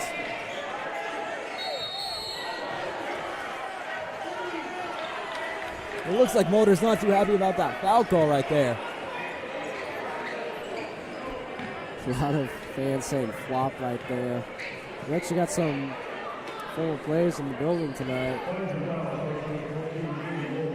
That's going to be Jaden's second foul of the night. With 2:41 left to go in the first half. And Northwest is going to try to tie this game up now. First one banks out, no good. Butler Ruby checking in for Jaden Mulder. Jaden Mulder recently committed to Sterling College to continue his basketball career. It's an NAIA school in the small town of Sterling, Kansas. Mitchell inbounds. Up one. Moat finds Mitchell. It's good from Julius Mitchell. Gets another one right there. 15 points already for him. 5 more. He'll have 20 on the night. Might be a career high for him. No good from number 14, Quincy Evans. Here comes No. Gordon No. I will admit, that was a nice block, but not nice enough because he's going to draw the foul. Yeah, drawing the foul right there. That's going to be a hard collision. Props to Gordon No getting right back and getting ready to shoot. That's actually Quincy Evans, 14. That's his third foul. 2 more and he's out of here. And that would be a huge loss for Northwest. Exactly. 2 minutes, 18 left to go. Gordon makes the first one. And those are his first points. Very underrated player. Doesn't get enough love for sure. Hard worker. Great ball handler, too. Great defensively. Second one banks out. Mo gets it up for 2. That's another 3-point play right there. Why have 2 points when you could have 3, you know?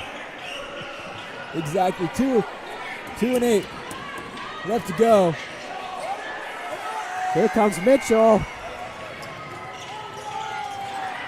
No good right there. Looks to be out. on Northwest Classen right there. Head coach Jonathan Bates is not happy at all. They're going to bring in some substitution, though. This game is looking to be personal. It actually might be. It looks like Irving and Bates might have some beef we don't know about. Finds Williamson. Up for three. No good from DeForest Williamson. Would have been crazy if he made that, though. Trying to shake and bake. That's number 23, TJ Clark. To 2, number 10, Evans. No good. That's another foul. That's 6 fouls.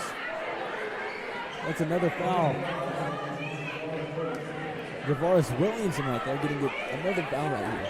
With a minute and 36 seconds left on the clock in the first half. Coming up, we'll have exclusive interview with Brent Price. Former Enid star and an NBA player. Yes, he had several stops in the NBA, along with the Sacramento Kings in 2002, I believe.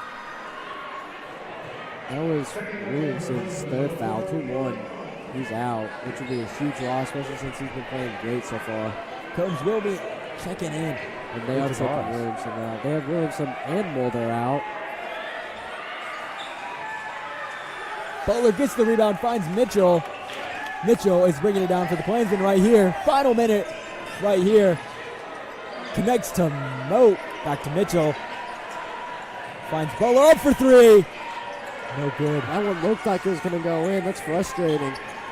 Yeah, Banks right out. Those plays, those shots right there on something we get real. Remember, looks like they're going to call a foul right there. It looks like Okie Mo getting the right there. Gordon, no. Excuse me, yes. It looks like they're going to get to shoot two because they are in the bonus. Final minute left on the clock. Trying to make this a one-point game. Yeah, trying to make it one-score game right here. This game's close. And that's what the notes have said. That's what we want this to be, though. We don't just want this to be another blowout. We want an exciting game. It looks like Coach Irv is not too happy about how that play went. Well, Classen's going to get this ball again. Minute 8 seconds left. Gets it up. It's good from number 23. 20, yeah. Final minute left. Mitchell finds Combs up for three. No good from Eli Combs. It always looks like it's going to go in. It always does, and that's something that doesn't lay up from number 10. Evans right there. Mitchell, About 32 seconds left on the clock. There's enough time to get something up. Finds Butler for three. No good from Kylie Butler. 40 seconds left. Classen trying to get a last shot off. They lead by one. If you're just tuning in, 36-37 with 12 left to go. No good. Gordon gets the steal. No good. Not able to get it. Would have been a great buzzer beater right there. Good defense though by Note though. Yes, great. Amazing defense. And we'll be right back with some more coverage on the game. Scores 36-37. And heading into the half, we'll be right back with the Brent Price interview. What's in your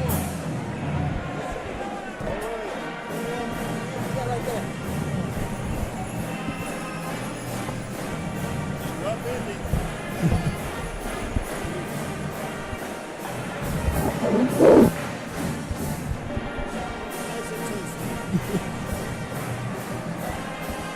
All right, welcome to half here at Enid High's competition gym.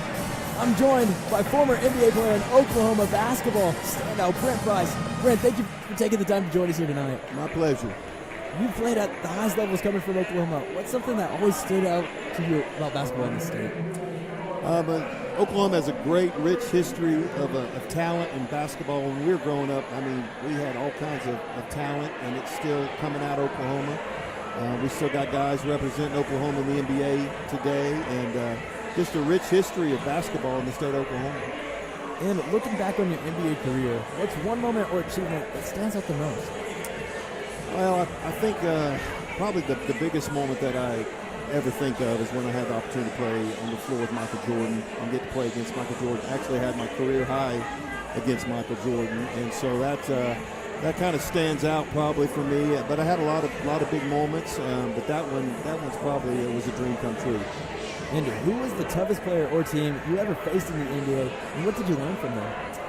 Well, I would say that the Chicago Bulls and Michael Jordan was the toughest team and the toughest player I ever played. But yeah, it's just, you just learn that, great players make great plays, and just being on the court with those kind of guys and having the opportunity to compete at that level seems kind of like a dream now because it's been a while, but yeah, it was really an awesome time.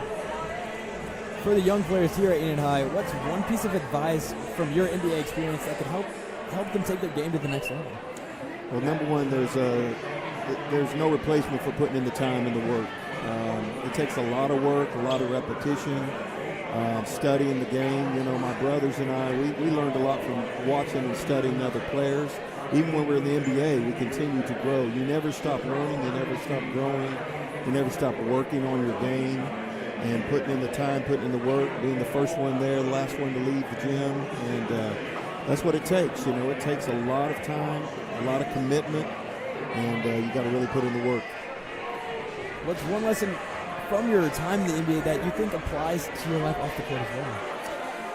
Well, that's a good question. I think the discipline, the discipline it takes to make it to the highest levels, to get to, you really have to take care of your body, you have to, take care of your time, how you live your life, it matters.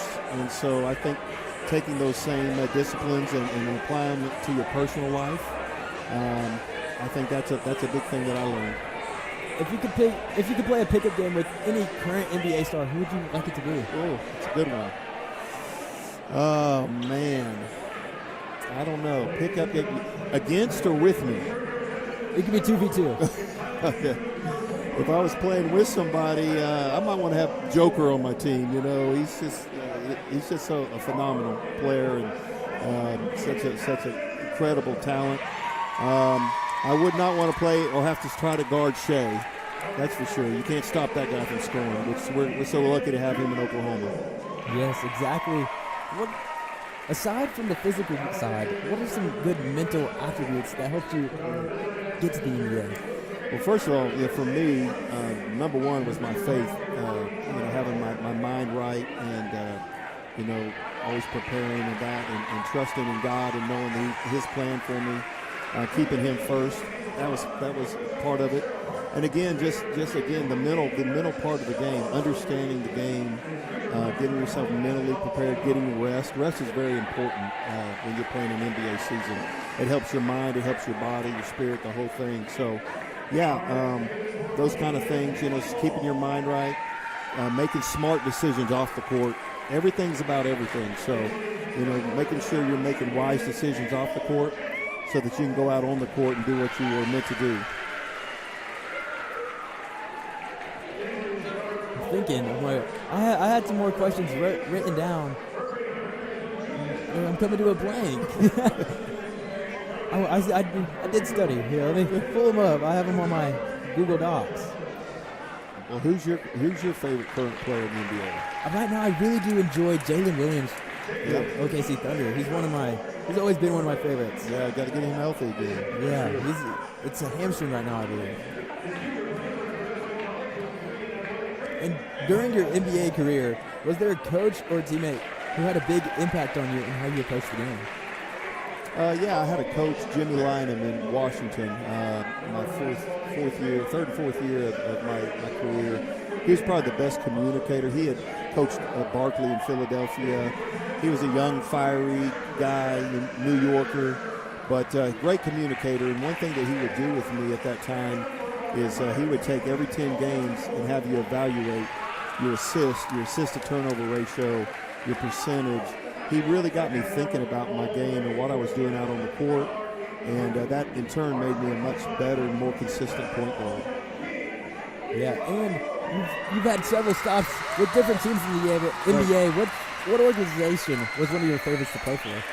I think probably my favorite organization, I got two, but probably my favorite was when I was with the Houston Rockets. I had the opportunity to play. Number one, I was living back in the kind of the Mid-South and closer to Oklahoma, but got to play with four NBA legends, Charles Barkley, Hakeem Olajuwon, Clyde Drexler, and then Scottie Pippen for a year. It was a really fun organization. It was a really fun time. We got deep into the playoffs. So that was probably my favorite team that I played on. So you went from scoring your career high on Scottie Pippen to then playing with him. That's right. How did that translate? Does he remember It was great. that? Probably not. He probably doesn't remember it like I remember it. He's an incredible talent. It was a lot of fun. It's just amazing to get to be out on the court and get to play with the best players in the world. And to be able to run that team, to know I'm going to throw the ball to Hakeem and he's going to do something special with it. It was just a dream come true.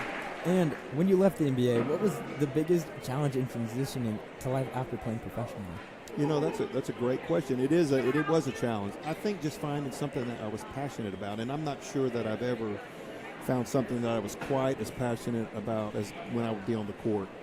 But, my kids helped with that. I ended up having 4 kids, moved back to Enid. It was a little strange living back in Enid after having been in the big cities and in that incredible entertainment NBA world. It took me a little while to kind of find my place, but I think settling in as a father to my 4 kids and getting to watch them play and help them play high school sports and getting to be a part of that started to kind of fulfill the things that I lost when I was playing in the NBA. Dang it, my phone turned off. How did you handle the pressure and expectations playing at the NBA level? And what advice would you give to younger players in staying confident like that? It's tough. It's a hard road, and you're playing it every night. You've got to come out and perform. I think some of the toughest things for me were like you have to do it over and over. You can't just go out there one time, have one good game. You're going to be playing 2 nights later, and it's kind of like, what have you done for me lately? And that can be tough on a player. And so I think, as I mentioned earlier, my faith was a big, big part of that. Understanding, keeping things in perspective. Understanding that basketball is great and it was important, but it's not the most important thing in the world. And just having a good, healthy balance in life was huge for me. As much as I love basketball, much as I love to compete, my marriage, my kids, my family, my faith, those kind of things were more important, and they were the driving force and kept my feet solid and kept me balanced, and that carried me throughout my NBA career. Well, Brent, thank you so much for joining us here at Enid High. It's amazing to hear from someone that's competed at the highest level and can share their insight with the next generation. Enjoy the rest of the game. All right, Samuel, thanks. Go Plainsmen.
told you Kane's was coming, was it? We're back here in the Enid High Competition Gymnasium, back from an amazing interview with Brent Price. Scores 36 to 37 right now. The Knights are leading this one. We just talked to one of the refs, and he's kind of a funny guy. Yeah, seems like a chill guy. The refs are actually, really good people. They're just doing their jobs. Can't be biased though. Really. Same with them. So Mulder passes that in. Tyene has it. Gets it to Moat. Moat trying to move things around. Finds Mitchell. Mitchell gets it up. No good from Julius Mitchell right there. Mulder gets it back up. Gets it back out. Mitchell loses it right there. The Knights. Really crazy stuff right there. Yeah, it's back and forth right now. I'm a little confused. Well, four shot attempts, and we won't ever get a single one. Number 20. Number 22 gets that. That's Perkindale. He leads the charge for the Knights. Moat brings it down to Butler. Butler charges it. Gets it in. Looks like they're not going to count it, though. They're going to say it's a foul, though, on Classen before he got the shot up. So he's going to let it ride.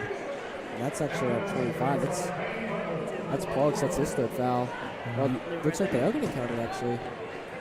Yeah, 38-39. He's going to get to shoot one, so it's an and one play. No good right there. Mulder gets it back out to Mitchell. Moat to Williamson. Up for three. No good.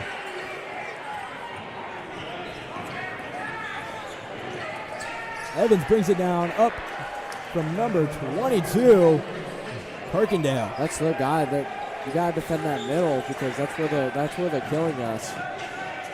Exactly. If you let them get in the paint, that's a deadly execution right there.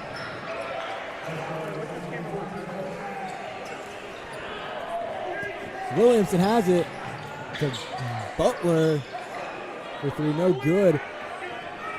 38-43. It's been a close game up until this point, but now the Knights are leading by about 5, I believe, if my math is correct.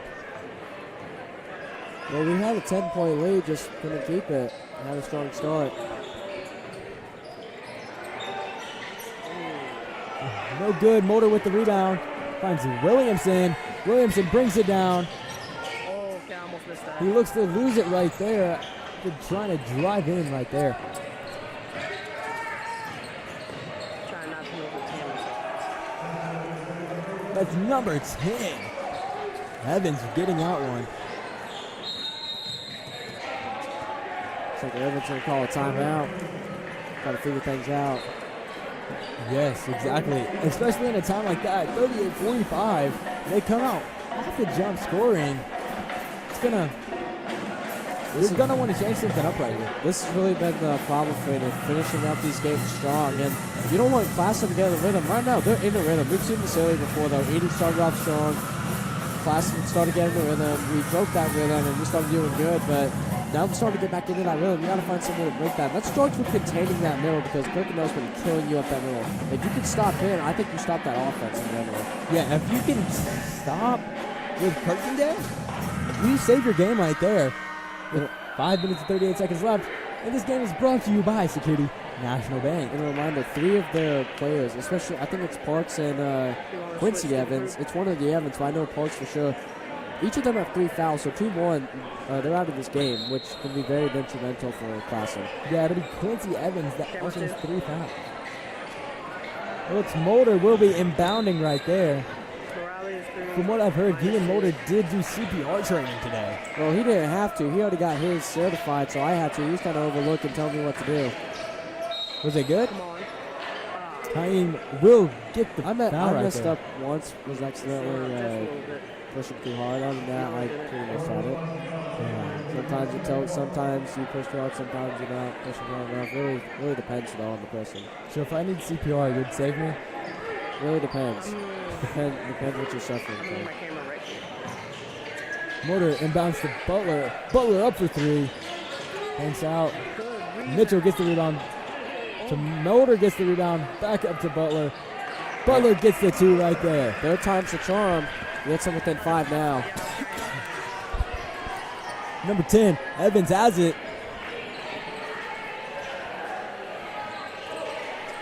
Back to Evans from number 23, Clark.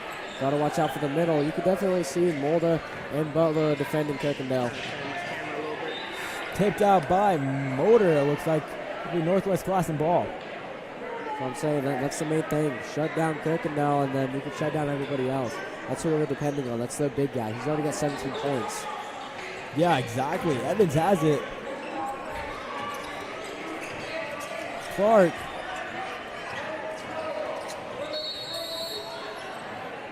It looks like they're going to call the foul. So close. That's the first foul for the plays game.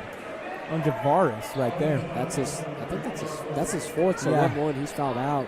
And they're already going to do a substitution. Looks like they're going to put Combs in a second. Yeah, it'll put Combs in.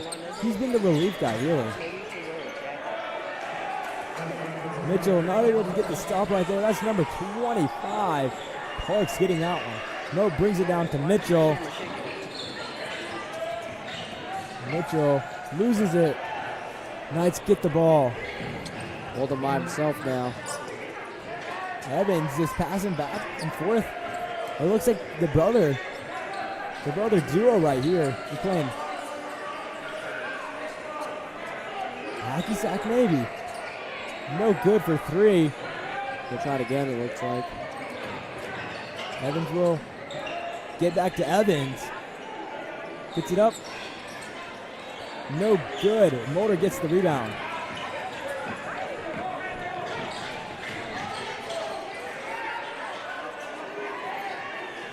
Motor to Butler. Butler gets it up for two. Good from Butler. Back within 5 now.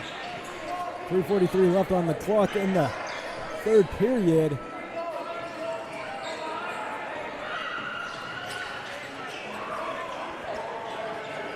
Poked out. Going to be a jump ball. We're going to say that's Classen ball, though.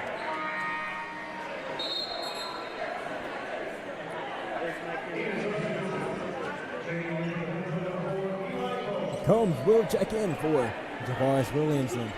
We haven't seen Galen Ivy yet tonight. We had a decent game against the Washoe last time. Butler has it. Almost tipped out. Mitchell gets it. Okie Moat for three. Motor gets the rebound.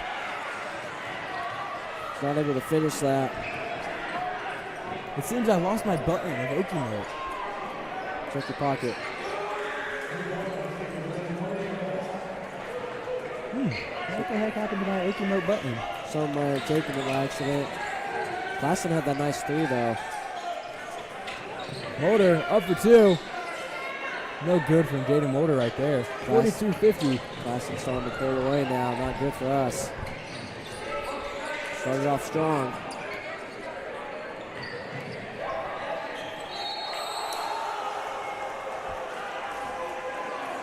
And they get the foul.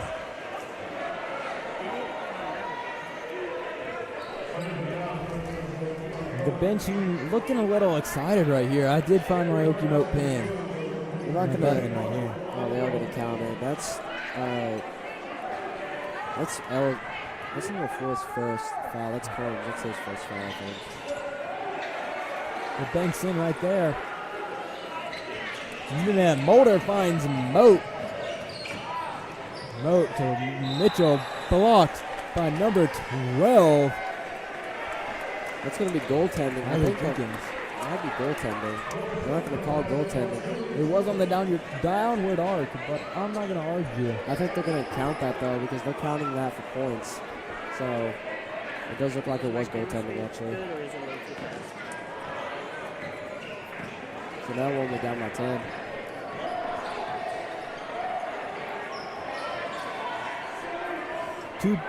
Two minutes and 23 seconds left. 23. Clark, no good. Butler almost loses it right there. He does draw the foul, though. And that's Classen's third foul, so 2 more, and he will have bonus. Kylie Butler has 8 points on the night. That's Clark's second foul.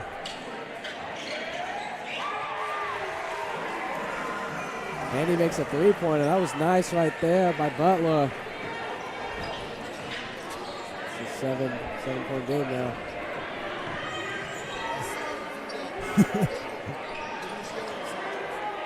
Combs gets the rebound for the Plainsman right here. He is a young star with the Plainsman. Moat gets it to Mulder. Up. It's good from Jaden Mulder. Enid's starting to come back now. Now they're starting to play smart right here. They picked a different record. Finding a new groove. Maybe they pick a new emperor too. Those balls. It'll be out on Northwest Classen Plainsman ball. So get some substitution in right here. Looks like number 13, Xavier Collins is coming in. And I think Kirk and Parks is going out, so that's a loss for them because Parks has been killing us. Finds Mulder. Mulder driving it up. Gets it in for Jaden Mulder. We were down by 10, now we're only down by 3. This is probably, I think Jaden's high scoring night with 8 points. 2 more, we'll have double digits. We'll have 2. Up. No good. Gets the self rebound. Gets it back up. No good. Gets his own rebound again. Up. No good. Mitchell gets the rebound right there. 45 seconds left in the third period. They're going to call a foul right there. That's good. That's 4 fouls. 1 more bonus for us. We'll have to see what that's on, though. 51-40. 51-54. Looks like that's on number 13. Collins. That's his second. Yeah, Xavier Collins. Alright, I'm gonna just pan down a little So bit. Julie's going to try to make this a 1-point game. For 41 seconds left on the clock. 51-54. It's a 3-point game, 1 score if you count it. Oh, it's up. The first one's no good. Shoots 1 more. Also, congratulations to Okie Mo and Alex Crystal for being the homecoming king and queens. It's good from Julius Mitchell. Makes it a 1-score game, 2 points. Mitchell has 18 tonight. 1 more, 20 points for him. That'll be a career high. No good. They're going to say that's a foul, though. I think that's going to be on Butler. I think that might be his 3rd. Well, that's his 2nd, so never mind. That's 2 fouls. We have 3 guys with 2 fouls, 1 with 4, and then they have 2 guys with 3 fouls, 1 guy with 1, and another guy with, I think 2 guys with 2, actually. This is number 10. Evans getting to shoot, too. He's going to try to make this, looks like he's going to try to make this a 3-point game now. First one, no good. Gonna tighten it a little bit. 30 seconds left in the 3rd period.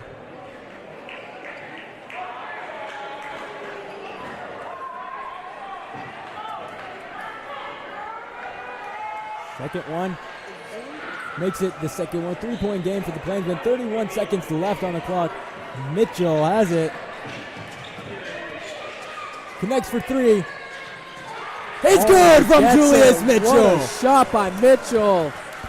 Tie ball game right here. 21 seconds left on the clock. And that's 21 points for Mitchell now. In the 3rd period. Excuse me. We have 1 more period to go. 10 seconds left. Looks like Classen's just going to let this run down and try to get a shot off. You got to make sure you guard tightly in situations like this. 2 seconds. No good. Again, we're going into the final period. We're tied at 55. What a crazy game. Yeah, I just wanted to show the stream my Okimote pin, my homecoming king right here. If you guys can see, the king right there. That's the king.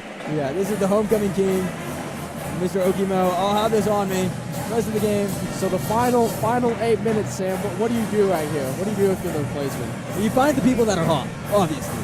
So far it's been Mitchell and it's been Butler that's been hot lately. And Mulder.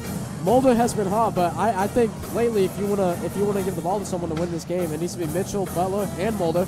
But so far defensively, look at Oki and look at Mulder. They have been carrying the defense so far. Yeah, Mulder gets in the paint, gets the rebound. Since he joined the squad, our rebounds have shot up. Oh, absolutely. We even got some backups that are doing good. Eli Combs has been doing good.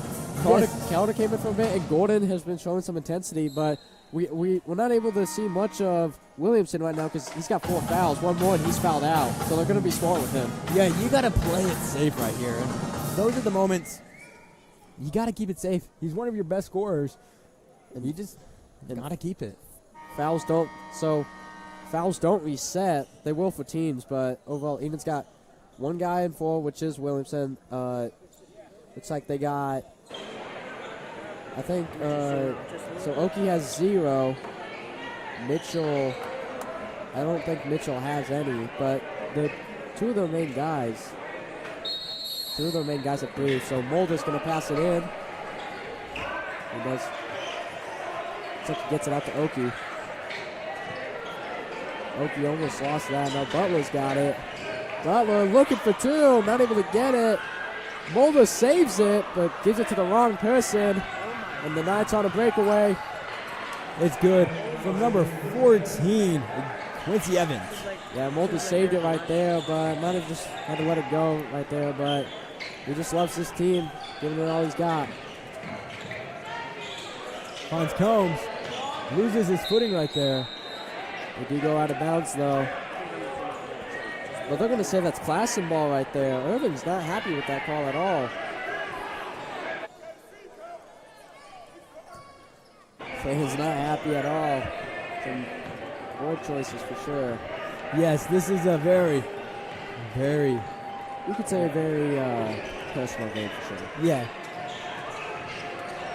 In the paint, loses it. Oki to Combs, loses it. Northwest. They're going to say that's pacer ball, though.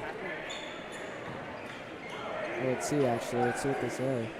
They're going to say that's pacer ball. Oh, excuse me, that's placement ball right there. Yeah, placement ball. I'm not going to lie.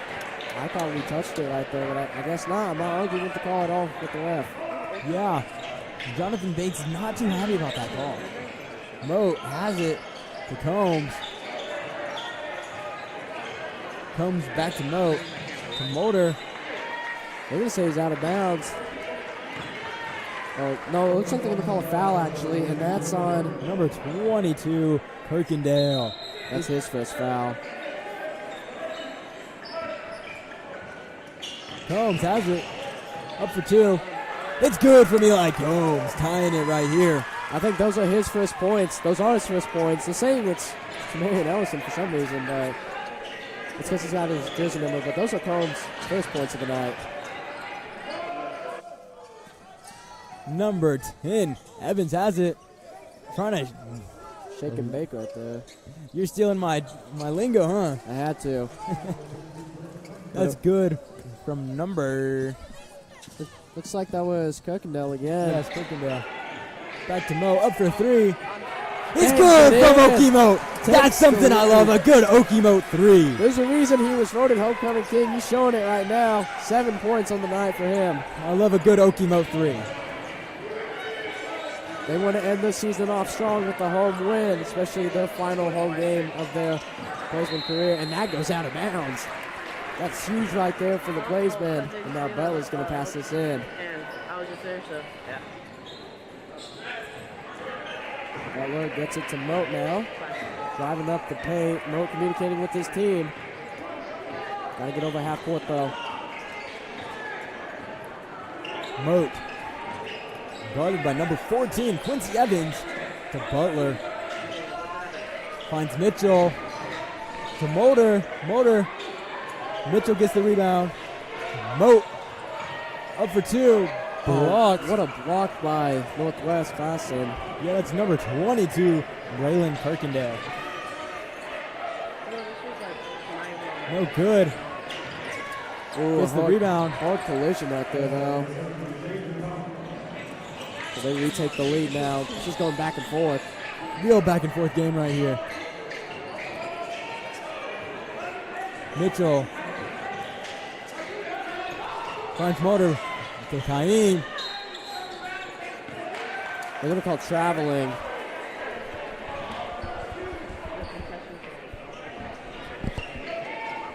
Butler's not happy with the call at all. With 5 minutes left in this game, a call like that could, Really changed the tide. yeah, and they're down by 1. They're going to need some great defense right here. Just moving it around. Evans. Clark. No good. Right into his hands. That's 2 for number 13, Xavier Collins. It's like going to take another timeout. That's our second one of this period. Irvin's going to have to draw something up big. You're down by 3. One 3-pointer, it'll tie this game up, but you're going to have to think of something big here. Exactly. Especially tonight. You don't want to end tonight on a loss. Yeah, Especially with the Plains. especially on your final home game of the season, especially on homecoming. You want this moment to be special. You want to tell people, yes, we won this game. We didn't lose this game. It would be awful for these seniors to end their career with a loss. They've already had a tough season in general. They want to finish their career out strong with the win and then move on to Claremore, win that game most likely, possibly, and then move on to the playoffs. So why not start it off strong with the win over a good team tonight? Yeah, exactly. If you get the win tonight, you boost yourself up in ratings. You get yourself a lot of hype as well. You know, teams are going to say, oh, well, Enid's not just going to roll over and die. They're going to keep battling strong.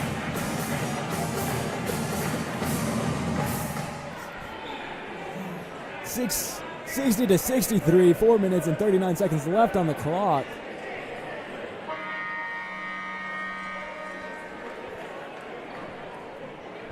Do you want me to go to the other basketball team? Alright.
Great defense against Bowden Williams, the number 3rd ranked player in Oklahoma. I don't And even know. Jalen Montanati, the number 1 player ranked in Oklahoma. When I was looking, I know they scored a lot of points that night, but when I looked over the film again and I saw Jaden was guarding them, I saw that I don't even think he gave up over 70 points against them, which is great because, you know, Jalen, number 1 player from Owasso, he's committed to Oklahoma State, 2-time Gatorade Oklahoma Player of the Year in basketball. And then, you know, the number 3, Bowden Williams, he's committed to Oral Roberts, another great basketball school. Yeah. So the fact that he was able to lock those guys down means that out of everyone he picked Enid, which shows a lot because he could have gone anywhere in the state and played good. Exactly, and that just shows how great of a player Jaden Mortar is. So we're going to kick it off now. Owasso inbounds the ball. Finds number 23. It looks like Javarson's back in. He's got 4 fouls, so he's got to be careful. One more and he's gone. Yeah. Evans gets it up. No good. Mitchell almost getting the rebound. No good. Mortar gets it. I don't know how that didn't go in. We got really lucky right there. Mitchell brings it down. Double teamed. Almost poked out. Up. Combs knocks it out. There's some jersey grabbing right there. No foul called, though. It's number 22, Braylon Kirkendale. Just been killing us up the middle. He's got 21 points. That ties it with Julius. Combs. It's good. For me like Combs. We're tied now. Combs coming in big right here. Like you said earlier, the young stud. And Butler. Butler loses it. It's a very hyped up game right now, Sam. Very. It's been back and forth. 2 minutes, 35 seconds left if you're just joining us right now. Tie ball game. Got to rebound that. That's Plainsman ball. That's big right there. 2 minutes and 25 seconds left. And we have Jaden Mortar running down the court. So we only have one guy that's really in foul trouble, and that is Javarson, who is usually our three-point specialist. He's got 10 points. Yeah, Javaris Williamson, our three-point specialist, on foul trouble. Trying to set a great play up right here. He's got to be smart, though. Finds Combs. Up for 3. Banks out, no good for me like Combs. Northwest Classen number 23, almost losing it. Gotta try to get those rebounds, though. Can't just let them get that. Now we're entering 2 minutes. Final 2 minutes. This is where it's do or die at. It's good from number 10, Evans. Mitchell brings it down for the Plainsman right here. Mitchell trying to lose him. Gives to Williamson. Williamson almost losing it. Minute and 35 seconds left. This is do or die. Finds Butler up the middle. Gets the point Do in. they count it? See if they count it. I don't know if they're going to count it. I don't think they are. I think the whistle happened before he got the shot off. That's number 13's third foul. No, they are going to count it, so we are tied. This is a do-or-die situation. This reminds me a lot of the Claremore versus Pacers game. I'm going to knock on the wood. That was a great game because Claremore had the the points per game girl on that team, Roper, and we're gonna see them next time. So we're tied now. Tie ball game, minute 22 left on the clock. Trying to lose him. Good defense by Combs right here. Combs playing close attention. Wide open though. No good. Combs gets the rebound. They're gonna foul Eli Combs right there. Let's see who it was though. That's their third foul. That's number 23's third foul. They have 4 guys have 3 fouls in a minute and 5 seconds left. So the Plainsmen can take as much time as they need though. They just need to score right here. Gotta be smart though. Can't make any stupid mistakes. Don't try to be a hero. Almost loses it. Find Butler. Butler drives it up. And he gets the foul though. He will be getting the foul right there. That's another shot. That's 4 fouls. Another chance for him to make it in. Let's see who the foul's on. And that's going to be on number 22, his second foul. So Butler's I think he's going to get to shoot for 2. I believe so, shoot for 2. So he can make this a 2-point game. But if the Knights get a 3, but if he ends up getting ready to shoot the first one. I think he's only going to get 1 shot. I think they'll only give him 1 shot. We'll have to see though. 50 seconds left, Sam. This is a great game. If the Plainsmen just battled like this all season long, imagine what could have happened.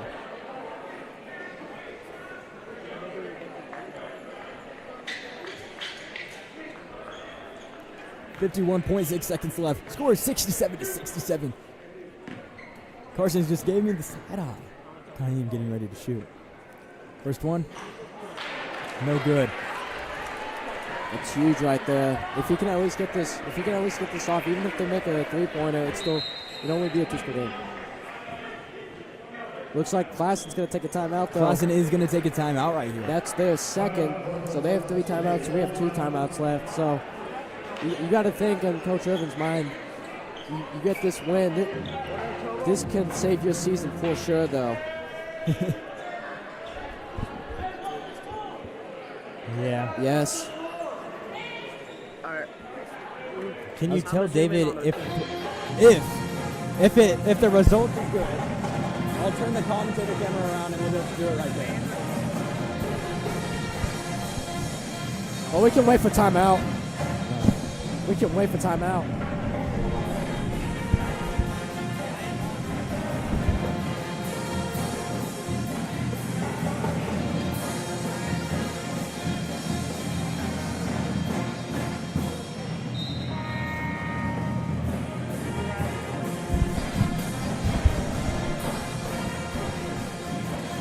And we're back right here on 67 with 51.6 seconds left on the clock. 1 second left in the timeout. This is do or die situation. Kaim Butler getting to shoot his final one right here before Classen does get the ball back. So what's at stake here? What's at stake here for Northwest Classen? A loss here would be devastating to their season. It put them lower in district and affect their seeding. But for Enid, it puts you above Parka, and you don't finish dead last in your district, and you have a higher chance of having a better seed in the playoffs. no good. Motor gets the rebound. Timeout. He's going to call a timeout right there. That was the best possibility you could have taken right there. That's good right there for Jaden. That was smart of him. Fans were asking for a foul, though. They're saying he was pushing him, but with that, the Placemen only have 1 timeout. The Knights, since they have 2, I can tell that your heart's beating fast right now. Yeah, my heart is beating. I can't sit down. Well, you have 48 seconds left, so you could waste a lot of time if you want, but Northwest Classen, you just know defensively they're going to be very aggressive, though, but they can't be too aggressive. One mistake, and that's a foul for them. They already have 4 guys that have 3 fouls already. Yeah, you don't want to mess around right here. But that's also Enid, because Enid, they have 1 guy that has 4 fouls, and that's Javarson, and he's been playing great lately. Well, he's been playing great in this game, and losing him in the final seconds would be tough. But I think right now in this period that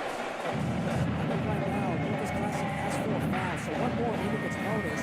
But the Placemen, they only have 1 foul, so they can take a foul down here if they need to. But outside of that, they definitely can't take that.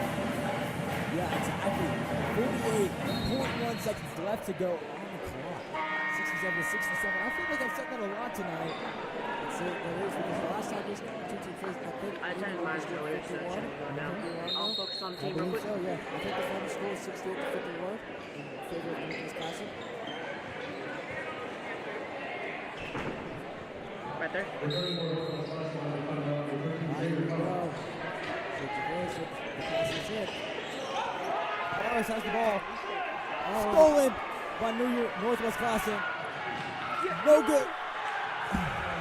It's tough for Enid right there. They got 40 seconds left over. They got to do something big right here. They're not stopping the clock. Finds Motor, moving things around.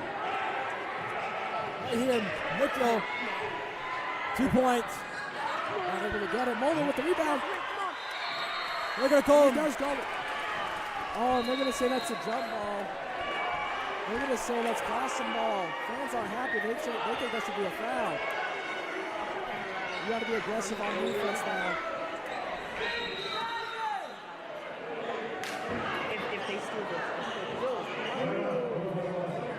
Northwest Classen is going to call a timeout right here. I'm shocked right now. Javarez right there, like, I don't know what happened. It looked like he tripped when he was passing it in. I'll focus on He messed I'll it do up, mine, man. but, just the fans are saying that should have been a foul. And he could have gone either way, but that could really hurt Enid. That's really going to hurt them. Yeah, I can't sit down. If I'm going to be completely honest, I can't sit down right now. Because now they're going to be super aggressive defensively. Like, they need to get a steal for sure, or they can cause a foul. They hope that they only get 1 of those free throws, and they somehow get a 3-point, and the Julius did that one time. I'm switching to 24.7 seconds left on the clock. Northwest Classen ball. We have 24 seconds left. He either tie the game Yeah, or win it. he's sitting by the commentary. Do or die here at this moment now. These last 2 minutes have been insane. Back and forth, back and forth. Knights have the ball, trying to find an open man. Oh my. I'm going to say that's a foul. I'm going to call that on Julius. That's his third. I think my camera's. Julius is third foul. We're going to have to pass this in again with 23 seconds left. I can't sit down. Ryan, Got to do something here. 23 seconds left. You got to foul him. They say you got to foul him. That's his fourth foul. He's out. And that's 3 fouls for us, so 2 more and they get bonus. Rich was arguing. He said he didn't hit him at all. Yeah, one more than there in bonus. Punch 14.